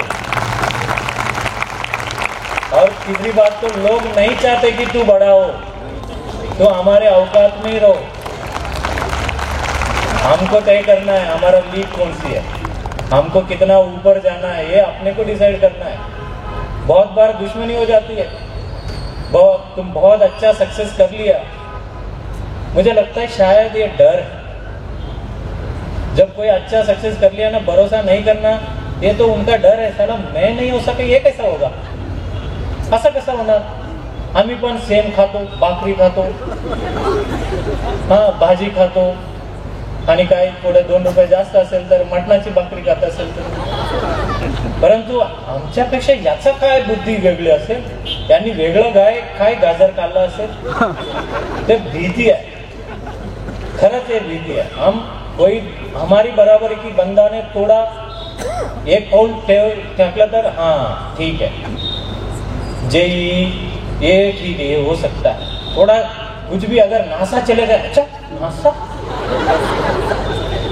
नासा कैसे, नाही हो सकता, बोगस काहीतरी असेल बघा. नासा नसेल, इकडेच नास असेल. हे विश्वास नाही करायचा. तुम्ही त्यांच्या विश्वासाचा भंग करा असे मी अपेक्षा बाळगतो.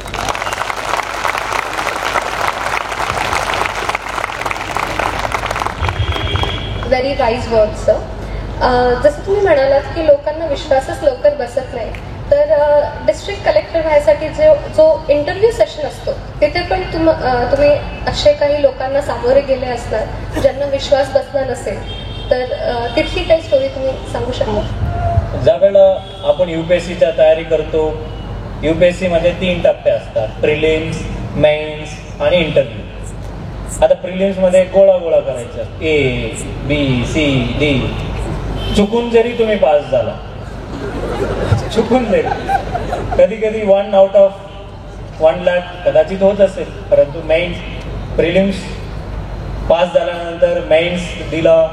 पहिला अटेम्प्ट मी जसं सांगितलं इंग्रजीत नापास झालो आणि पहिला अटेम्प्ट एक वेस्ट झाला, आणि सेकंड अटेम्प्ट मध्ये सर्व मेहनत करून प्रिलिम्स झाला, मेन्स झाला, मेन्सचे रिझल्ट आला आणि इंटरव्ह्यू साठी पण सिलेक्ट झाले. आता इंटरव्ह्यू होण्यापूर्वी सर्व फक्त तुम्हालाच बघता की तुम्ही तयारी करता, एक्झाम लिहिता. You don't face anyone, you face yourself. आता इंटरव्ह्यू मध्ये काय, you have to face people. आता 5 लोकांच्या समोर इंटरव्ह्यू पॅनल असतं आणि जे सर्व वडीलधारी मंडळी असतात, आता मोर दॅन 60, 55 ह्या लोक असतात, आणि इंटरव्ह्यू होण्यापूर्वी मग 5 लोक आम्ही एकत्रित बसतो. एक वेळी मिनिमम अर्धा तासाची असतात इंटरव्ह्यू. म्हणजे एका सेशन मध्ये 5 लोकांचे इंटरव्ह्यू होतात. माझं दुपारची सेशन होता आणि नंतर 3 दिवस सलग सुट्टी होते आणि 5 लोकांमध्ये आम्ही आपसात बसलो होतो आणि एक नंतर मग दुसरी, तिसरी, चौथी आणि 5वी असे. मग माझ्यासोबत जे 4 लोक होते, मी त्यांना विचारलं, सर्व परिचय करून घेतात, क्या नाम है, माझं नाव आहे, मी IPS ऑफिसर आहे. अच्छा.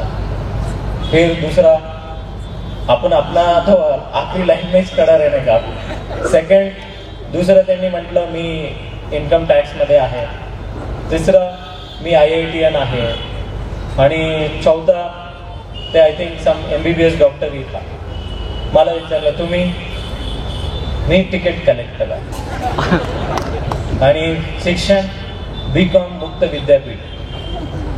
फिर 4 लोगों ने फिर रिलैक्स हो गया, इसमें से ये तो कट गया अपना. त्यांनी काय विचार केला असेल, परंतु मी हा विचार केला, साला मेरा क्या कॅपेबिलिटी बघा, या 4 लोकांमध्ये मी आहे, इथपर्यंत मी आलो. एवढा सर्व करून तिकीट कलेक्टर हे सर्व करून एक IIT के साथ बैठा हूँ, एक MBBS के साथ बैठा हूँ, एक IPS के साथ बैठा हूँ आणि एक इन्कम टॅक्स ऑफिसर सोबत बसलो. आता एकच स्टेप पुढे तो आहे ते इंटरव्ह्यू फेस करणे. त्यावेळेला मी नेगेटिव्ह राहिलो असतो, डिप्रेस झालो असतो आणि आपल्या सर्वांमध्ये होतो. आपण आपल्याला स्वतःला एवढा कमी लेखतो, आपण छोटे नसतो. तुम्ही एक पुस्तक घ्या, तुझ्या मुलांना मोठी रेषा खेचायला सांगा, मोठी रेषा खेचायला सांगा. जर ते रेषा ओढायला सुरू झाला म्हणजे तिथंच नापास झाला. जर मुलगाने विचारलं कोणत्या रेषेच्या पेक्षा मोठा व्हायचं सांगा, ज्याने एखादा छोट्या रेषेच्या बाजूला मोठा केला आपण मोठा. आणि बरेच वेळा आपण स्वतःला एवढा कमी लेखतो, त्यामुळे आपण जिथं आहे तिथंच राहतो किंवा आपली प्रगती असेच होत असते. किंवा काही काही प्रगती असेच होतात. आपण मध्यमवर्गीयाला शिक्षणात एक मोठी संधी आहे की एकदम तुम्हाला ग्राफ ऐसा हो सकता ऐसे. तो मी स्वतःला ठरवला, बाबा आपण एवढा मेहनत करून इथपर्यंत आलो, चार लोकांची इंटरव्ह्यू होत गेले, असं मतलब इंटरव्ह्यू से आए, त्या लोकांचे वेगळेच कॉन्फिडन्स असतात. हाँ अब तो मेरा हो गया, अभी तेरा देख लो, असं त्यांचं येतात.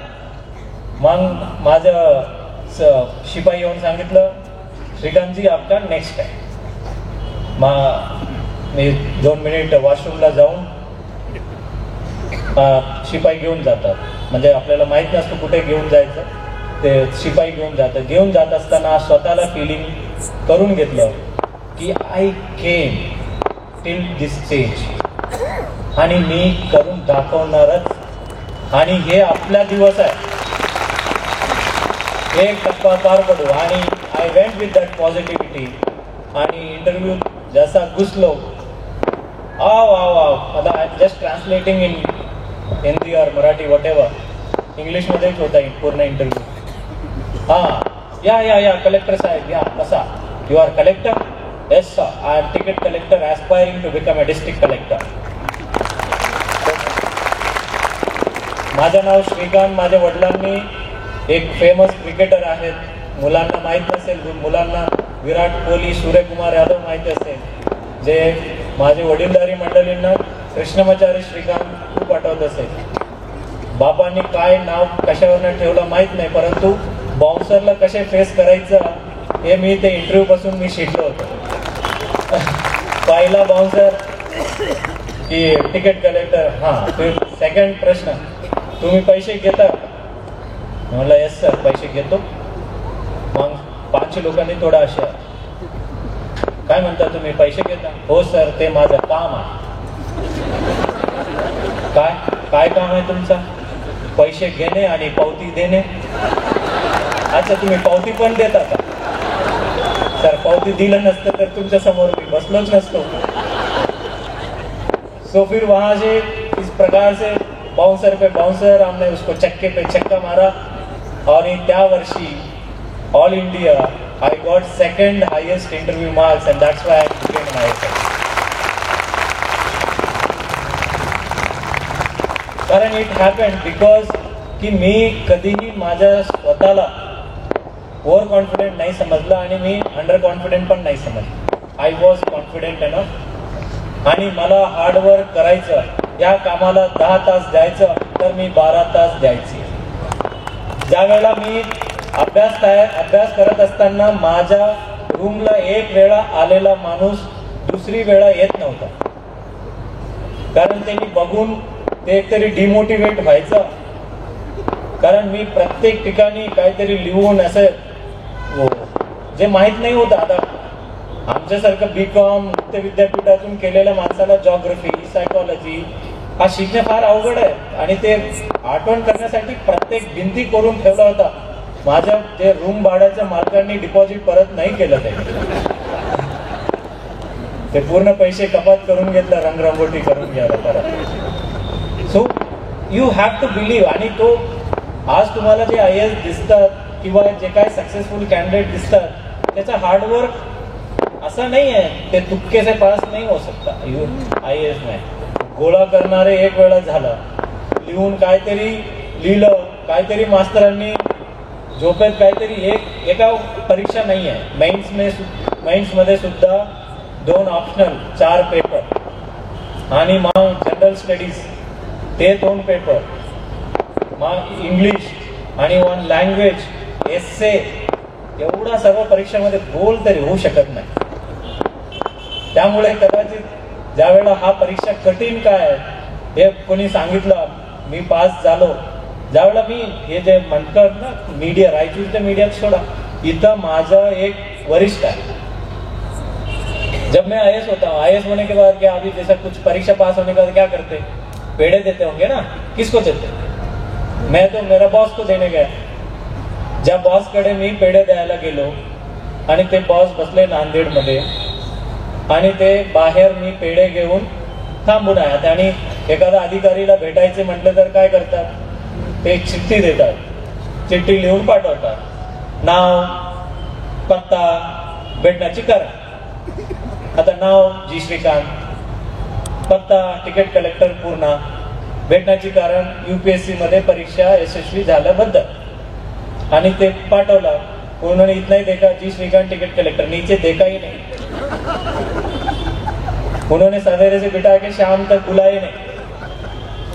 संध्याकाळी एक आमचे जे संघटनेचे पदाधिकारी आहेत त्यांनी येऊन विचारलं. ते संघटनेचे पदाधिकारी म्हणजे मोठा हुद्दा असतात. त्यांनी येऊन विचारलं, अरे श्रीकांत क्या करो? सर मैं ऐसा UPSC परीक्षा पास हो गया, पेड़े देना है. अच्छा अच्छा, पास हो गए क्या? ठीक आहे. त्याला पण माहिती नाही काय UPSC काय. त्यांनी जाऊन आत जसं कुठल्याही अधिकारीच्या कडे गेलं, एक अधिकारी असे बसतात आणि एक दोन खुर्ची इकडे असतात, ते फार वरिष्ठ लोकांना बसवतात, फार जवळच्या लोकांना, आणि समोर खुर्ची असतात अशी. त्यांनी जाऊन सांगितलं, अरे बाहर एक लड़का बैठा है, सवेरे से बैठा है कि वो कुछ पेड़े देने आए हैं, वो उसको बुला लीजिए. त्यांनी मला बोलवलं. हां बोला, काय? सर मैं जी श्रीकांत आहेत आणि मी पेड़े द्यायला आलो. हाँ बताओ पेड़े किस बात? सर UPSC फिर UPSC बोलने का थोड़ा उनका, वो भी हमारे उम्र के थे, थोड़ा 2-5 साल बड़े थे. आणि त्यांनी म्हटलं UPSC, अच्छा UPSC मध्ये कोणता एग्जाम? सर UPSCच्या civil services exam. Civil services exam? तुम्ही टिकट कलेक्टर? हो सर. कहाँ पे? सर पुण्यात. ओके. कोणत्या रँक आला? सर 97. 97? Yes sir 97. ओके. फिर थोडा हळू थोडा ते नीट होत गेलं. काय रोल नंबर? रोल नंबर बघितलं, कारण त्यांची स्वतःची रोल नंबर बघून घेतलं होतं, त्यांनी नापास झाला होता.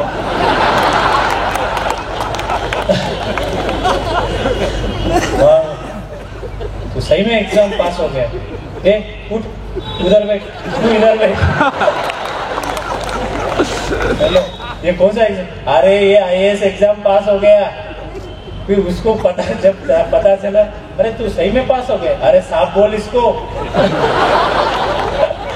सो हे विश्वास बसत नहीं. आणि जब इंटरव्यू का जो बात पूछे, you have to be confident and at the same time you have to be humble to accept your realities and to work on that realities. And त्यापेक्षा आपण नेक्स्ट बिग लेवल मध्ये गेलं पाहिजे, असे विचार ठेवला पाहिजे. ये बात तो बहुत ही अच्छी कही है सर ने कि जब अपने को सेल्फ वर्थ पता होता है अपना, जो हर छोटी छोटी अचीवमेंट से आता है, इट मोटिवेट्स अस कि हम बड़े गोल से हमारा सेल्फ वर्थ और बढ़ाते रहें. So moving on towards the next question, आपके लिए आपकी इस पूरे जर्नी में आपका बिगेस्ट सोर्स ऑफ मोटिवेशन क्या रहा? बिगेस्ट सोर्स ऑफ मोटिवेशन जे म्हटलं तर व्यक्तीचं जर घेतलं तर one is my wife and parents आणि फ्रेंड म्हणजे कमल नायन, मृणाल, आणि ते कार्यकर्ते जे खासदारांचे कार्यकर्ते. Because sometimes see middle class में, ये मैं बता रहा हूँ, middle class, lower middle class, जे आपल्याला जे पत्तर मारतात ना, ते पत्तर गोळा करा, घर बांधण्यासाठी कामाला येईल.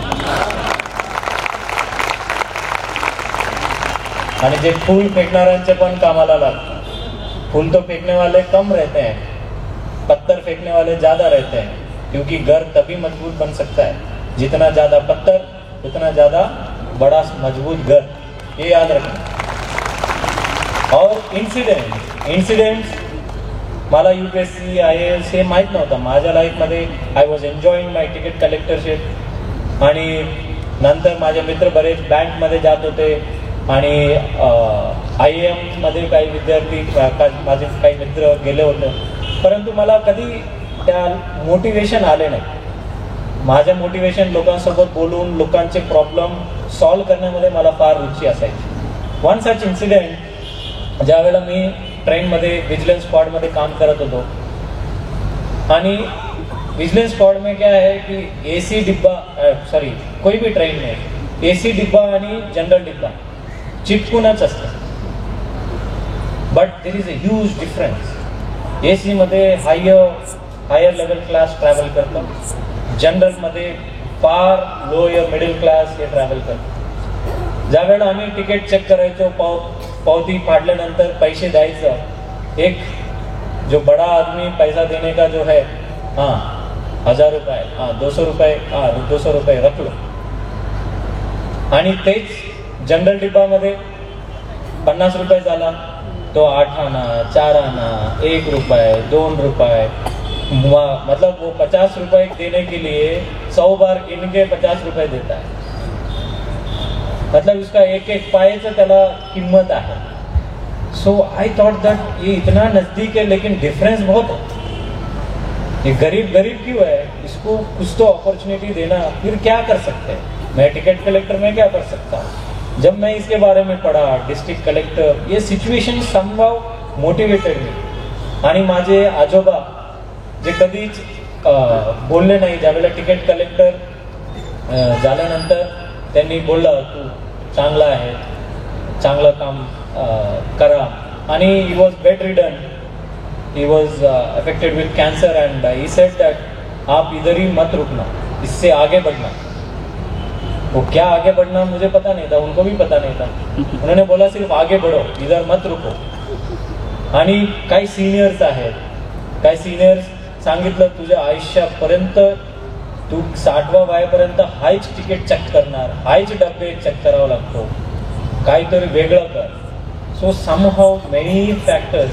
जब बोलते ना किसी चीज़ को शिद्दत से अगर चाहोगे, पूरे कायनात एक साजिश रचता है. शायद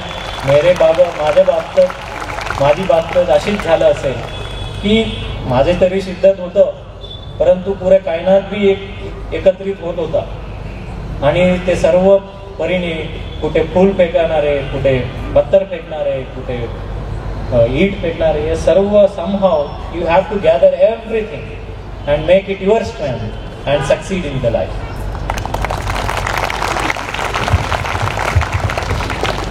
बहुत ही सही है ये कि world is full of motivation, world is full of stones. आपको बस उसको ब्रिक्स बनाते आने चाहिए आपके खुद के घर के लिए. सर, यहाँ जैसे हर बच्चा अपने पेरेंट्स के साथ आया है, आपने भी अभी कहा कि आपके आजोबा, मम्मा पापा, सबका जो रोल रहा है आपके लाइफ में, तो आप इन लोगों को क्या एडवाइस देना चाहोगे कि वो कैसे उनके बच्चों के सक्सेस के लिए क्या एफर्ट्स ले सकते हैं, उसका हिस्सा किस तरह बन सकते हैं? विशेष करून पेरेंट्सला तरी मी सांगणार, कारण मुलं फार छोटा आहे, दे माइट नॉट अंडरस्टँड. आज जे पेरेंटिंग आहे ते फार अवघड आहे. आपण आपल्या आता पहिल्यासारखं नाही आहे, 7 मुलं, 8, 10 असायचं. आता 1, 2 they think best of the best education द्यायचं, best of the best coaching द्यायचं, चांगलं शिक्षकांकडे पाठवायचं, हा विचार करतात. तुम्ही हे सर्व करू शकता ॲज अ पेरेंट म्हणून, but very importantly morals and values हे शिकवण्याची फार गरज आहे. फार गरज आहे पेरेंट्सला. आज आपले मुलं, तुम्ही काय कराल, काही IAS व्हाल, काही डॉक्टर व्हाल, काही इंजिनियर व्हाल, क्या वो बेस्ट इंजीनियर होगा, क्या वो बेस्ट डॉक्टर होगा, क्या वो बेस्ट ऑफिसर होगा, क्या जो भी होगा वो बेस्ट होगा क्या? वो कैसे, वो कितना भी बड़ा बन जाए, वो उसका माँ बाप को देखता है कि ये मेरा रोल मॉडल ये होगा. आप क्या करते हो, कैसे बात करते हो, आप झगड़ा करते हो क्या, आप अपने भाई से बात करते हो क्या, आप अपने माँ बाप को देखते हो क्या, या आप अपने माँ बाप को या अपने सास ससुर को गाली देते हो क्या? अगर आप कर दे रहे हो, तुमको पता नहीं चलता कि भाई मेरा बच्चों को कुछ नहीं पता चलेगा. नहीं, उनको सब पता रहता है. They just can't speak because they are in the right now captive. वो अभी इतना मैच्योर नहीं हुआ कि मैं आज घर छोड़ के मेरा खुद का खुद बना लूंगा. जब वो पोजीशन आएगा तो तुमको तुम्हारा सुनेगा भी नहीं. इसलिए पेरेंट्स, आप ये याद रखना आप अपने भाई के साथ, आपकी बहन के साथ, आपके माँ बाप के साथ, आपके सास ससुर के साथ आप कैसे बर्ताव करते, children are watching and don't expect. तुम्ही जर चांगला नसेल, माझ्या मुलगाला मी चांगला DFC शिकवतो, तिकडे पाठवतो, माझा मुलगा पुढे जाऊन मला चांगला बघेल. जर तुम्ही चांगला असेल, तुझ्या डोक्यावर घेऊन नाचेल. तुम्ही चांगला नसेल, हाँ तुम्हारा तो ड्यूटी था, पढ़ाया, बन गया, अभी मेरा मर्जी, मैं, मेरा पत्नी, मेरा फैमिली, जैसा तुम थे जैसा मैं भी हूँ. सो ये very small thing, very important thing, sorry बोलना 5 वर्ड्स है, बहुत जिगर लगता है. जो गलती हो सकती है वो दुरुस्त करना, भाई के साथ, बहन के साथ, दोस्तों के साथ, because they are watching you. They will become something. If they don't become anything, at least they will become a good son. They will become a good father, good human being. हे फार महत्वाचे आहे. आणि आज आम्ही कितीही मोठा असेल, मी तर शेवटी घरच जायचं होतं. आता घरी गेल्यानंतर तुम्ही कितीही थाळी वाजवला, माझ्या बायकोने माझे जर जुते वाजवलं तर कसे असेल.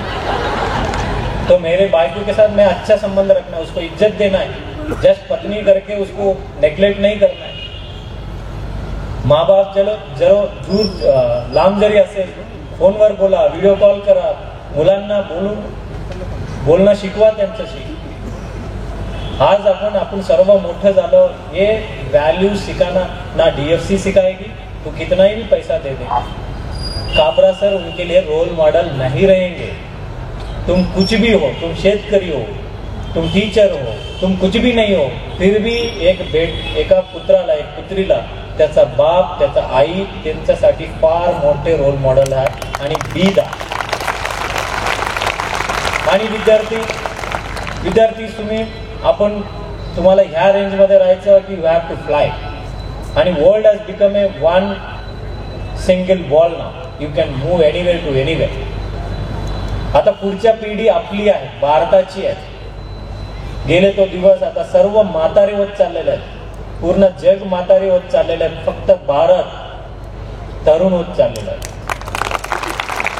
कारण आज दुनियातलं सर्वात तरुण, सर्वात जास्त कोणत्या देशात आहे, ते भारतात आहे. आता तुम्हाला जग जिंकण्यासाठी जायचं. लास्ट टाइम मी सांगितलेलं काबरा सरांनी वेगळाच अर्थ काढला. जग जिंकण्याचे म्हणजे मी जगात तुम्ही कुठेही जाऊन काम करू शकता, इथं राहून काम करू शकता, जगात जावा तुम्ही कुठेही, फक्त आपल्या भारताची झेंडा फडकवा, आपल्या जालनाचे झेंडा फडकवा. जालनाचे तरी झेंडा नाही आहे, लेकिन जहां भी लिखते हैं त्याचा कुठेही तुम्ही कार्यक्रमात गेलं, परिचय तरी करून द्यावा लागतो. जसं राठी साहेबांनी माझ्या करून घेतलं. जी श्रीकांत हे कर्नाटकामध्ये रायचूर जिल्हा बोलले ना, रायचूर. नाहीतरी तुम्हाला काय रायचूर कुठं आहे, कोण आहे माहितीच नसेल. एक दिवसासाठी तरी काय होईना, रायचूर तरी आठवण झालं माझ्यामुळे. माझ्या गावाची माझे झेंडा तरी घेऊन आलो इकडं जालन्यात. तसेच उद्या तुझ्या वॉशिंग्टनमध्ये जे देशमुख साहेब हे जालना जिल्ह्यातलं, परतूर तालुक्यातलं, अमुक गावातलं हा सुपुत्र आपल्या वॉशिंग्टन मध्ये झेंडा फडकवतो. That I want that pride. की आता पुढचे जे 25 वर्ष आहेत, ज्यावेळेला भारत 2047 मध्ये 100 वर्ष ज्यावेळेला आपण साजरा करू, हा तुम्ही आमच्या वयात आलेला असेल, त्यावेळेला तुम्ही काय असणार, कुठे असणार, तुमच्यासाठी फार मोठी प्लेटफॉर्म. शायद मेरे को उस टाइम पे मेरे को बताने, अब वो जो खासदार कार्यकर्ता उसने बोला तू क्या डिस्ट्रिक्ट कलेक्टर आएगा, उतना ही बोला इसलिए बन गए डिस्ट्रिक्ट कलेक्टर. अगर वो बोलता तू क्या प्राइम मिनिस्टर है क्या, तू क्या कुछ है क्या, अगर बोलता तो शायद मेरा और कीड़ा जगता. तो उसने उतना ही बोला, उधर ही अटक गया. अभी मैं तुमको और भड़का रहा हूँ, तुम तो पूरा जग जिंका. तुम्ही काय मोठ्या कंपनीतला CEO आहे का, गुगलचा आहे का तू, समजा तुम्ही. तो तुम्ही मोठे व्हा आणि मोठ्या स्वप्न ठेवा. सी फराज मिडल क्लास, तू कितीही तुझ्या बापाने एवढा कमावलेलं नाही, त्यामुळे इथं बसलं. बापाने कमावलं असतं इथं काही बसलं नसतं. इथं बसलेलं आहे तर ऐकतोय म्हणजे काहीतरी मोठा व्हायचं. शिक्षणातून मोठं व्हायचं आणि हे स्वतः करू शकता. स्वतःच्या शिक्षणातून आज रिसोर्सेस एवढा अवेलेबल आहे. Internet has become so cheaper now. आता इंटरनेटमध्ये बघून तुम्हाला काय व्हायचं, इंटरनेटमध्ये कचरा पण आहेत आणि कॅलिफोर्निया पण आहे.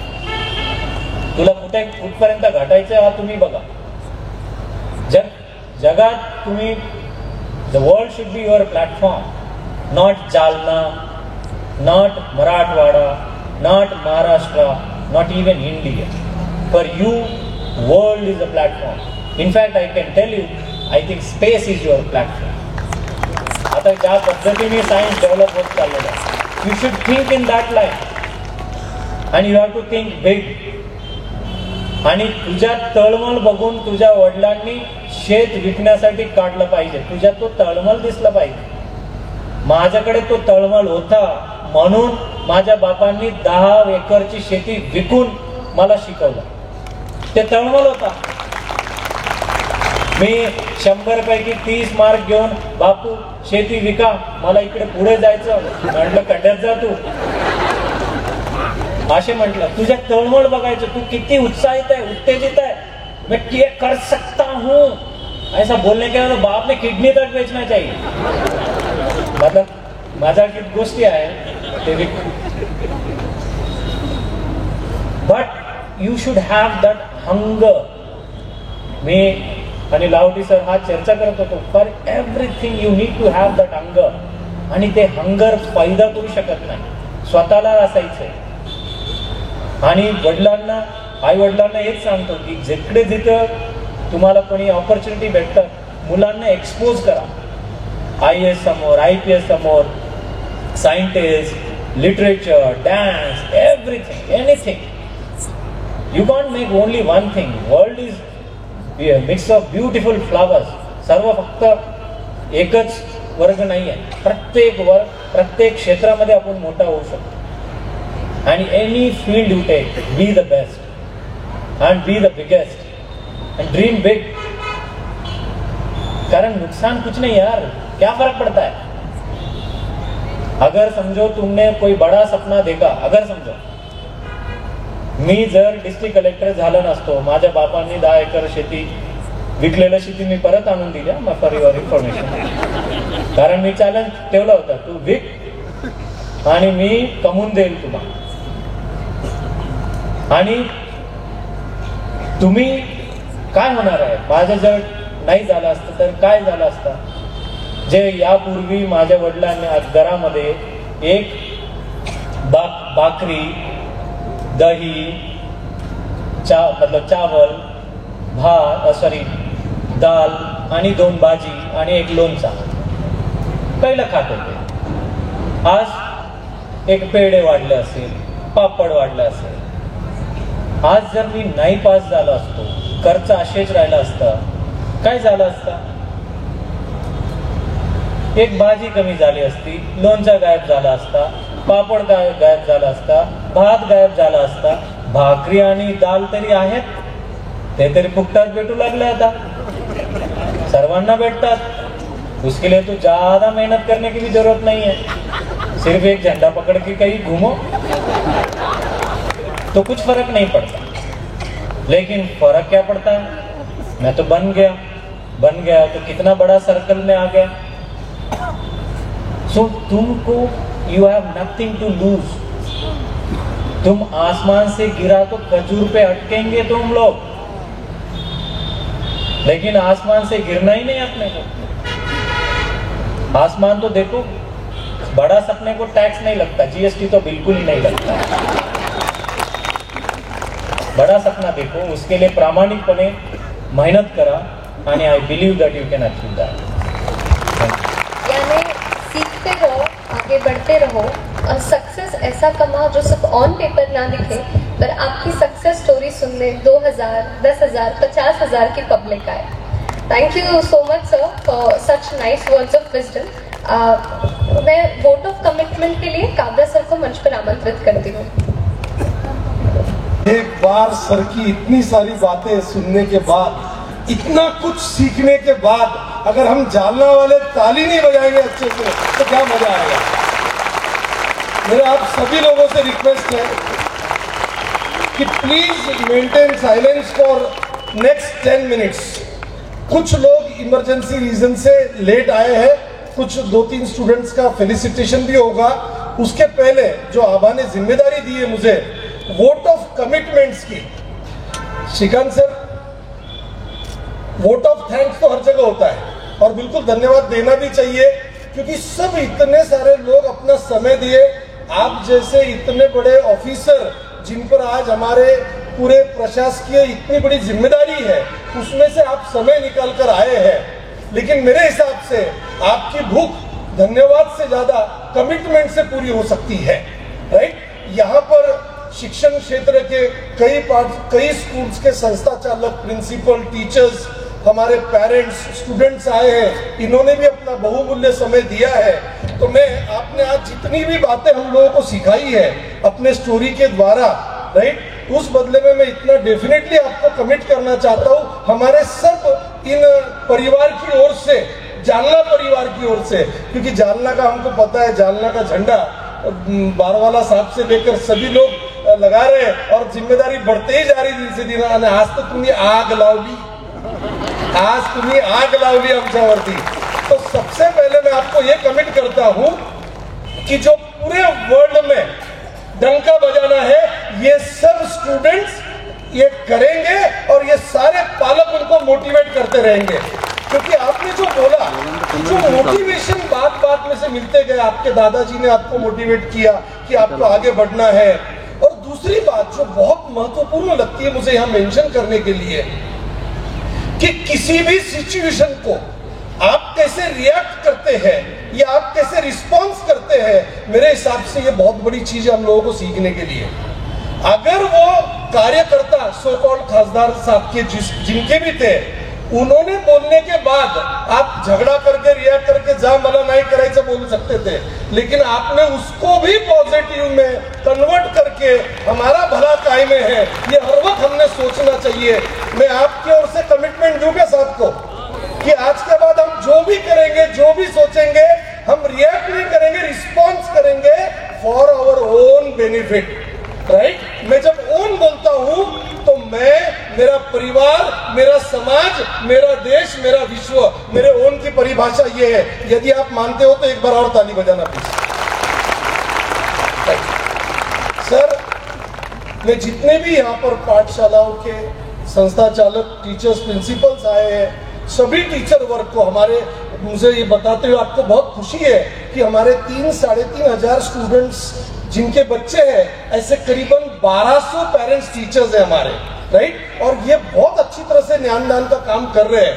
इन सबको मैं कमिट करता हूं ज्ञानदीप फाउंडेशन सेंटर की ओर से कि बच्चों का बचपन नहीं छीनते हुए उन्हें राष्ट्रीय, अंतर्राष्ट्रीय स्तर की स्पर्धा के लिए सभी पहलुओं पर आपके मार्गदर्शन पर चलकर हम डेफिनेटली उनको तैयार करेंगे, इसमें कोई शक नहीं है। और जो बात आपने कही, बिल्कुल ते खरं मला आग लागली, हे काही रोल मॉडेल बनू शकत नाही। माझ्या टीमने सांगितलं का सरांना प्रॉमिस करा, ऑलरेडी सुरुवातीला आम्ही स्किल डेव्हलपमेंटवर बोललो, पण 100% आता पूर्णपणे ते मॉरल व्हॅल्यूजवर आम्ही काम करत अकॅडमिक ॲज वेल ॲज मॉरली सगळ्यांना आम्ही तिथून जिथं आहे तिथून पुढे नेणार, ही आमची तुम्हाला कमिटमेंट सर, राइट। और आप सब लोगों ने इतना बहुमूल्य समय यहाँ पर दिया, बच्चों, पालकों, मैं आपको इतना ही कहूंगा कि डेफिनेटली ये विश्वास जो आपने इतने बड़े प्रमाण पर हम पर दिखाया, हम उसको पूरा करके रहेंगे। व्यक्तिगत रूप से जिनके मैं नाम लेना चाहूंगा वो कम से कम यहाँ पर 500 से 1000 लोग हैं, इसलिए, और सबका समय बहुत बहुमूल्य है। और जैसे कि आपने देखा कि बहुत अच्छा ट्रेंड अब इस सेक्टर में शुरू हो गया कि शार्प टाइम पर शुरू करेंगे, शार्प टाइम पर प्रोग्राम कंप्लीट करेंगे। 8:30 की हमारी कमिटमेंट थी, सिर्फ इसी रीजन से, और बहुत लोगों को धन्यवाद देना था, वो हम नहीं दे पाएंगे। मैं रिक्वेस्ट करूंगा जो बच्चे लेट आए हैं उनका मोटिवेशन बनाए रखने के लिए सर उनको फेलिसिटेट करेंगे। और मैं आप सबको हाथ जोड़कर कहता हूं कि ये विश्वास बनाए रखे, बच्चों को मोटिवेट करते रहिएगा। मोटिवेशन ये हम सबको आगे जाने में बहुत हेल्प करेगा। धन्यवाद। जय हिंद, जय महाराष्ट्र। प्लीज।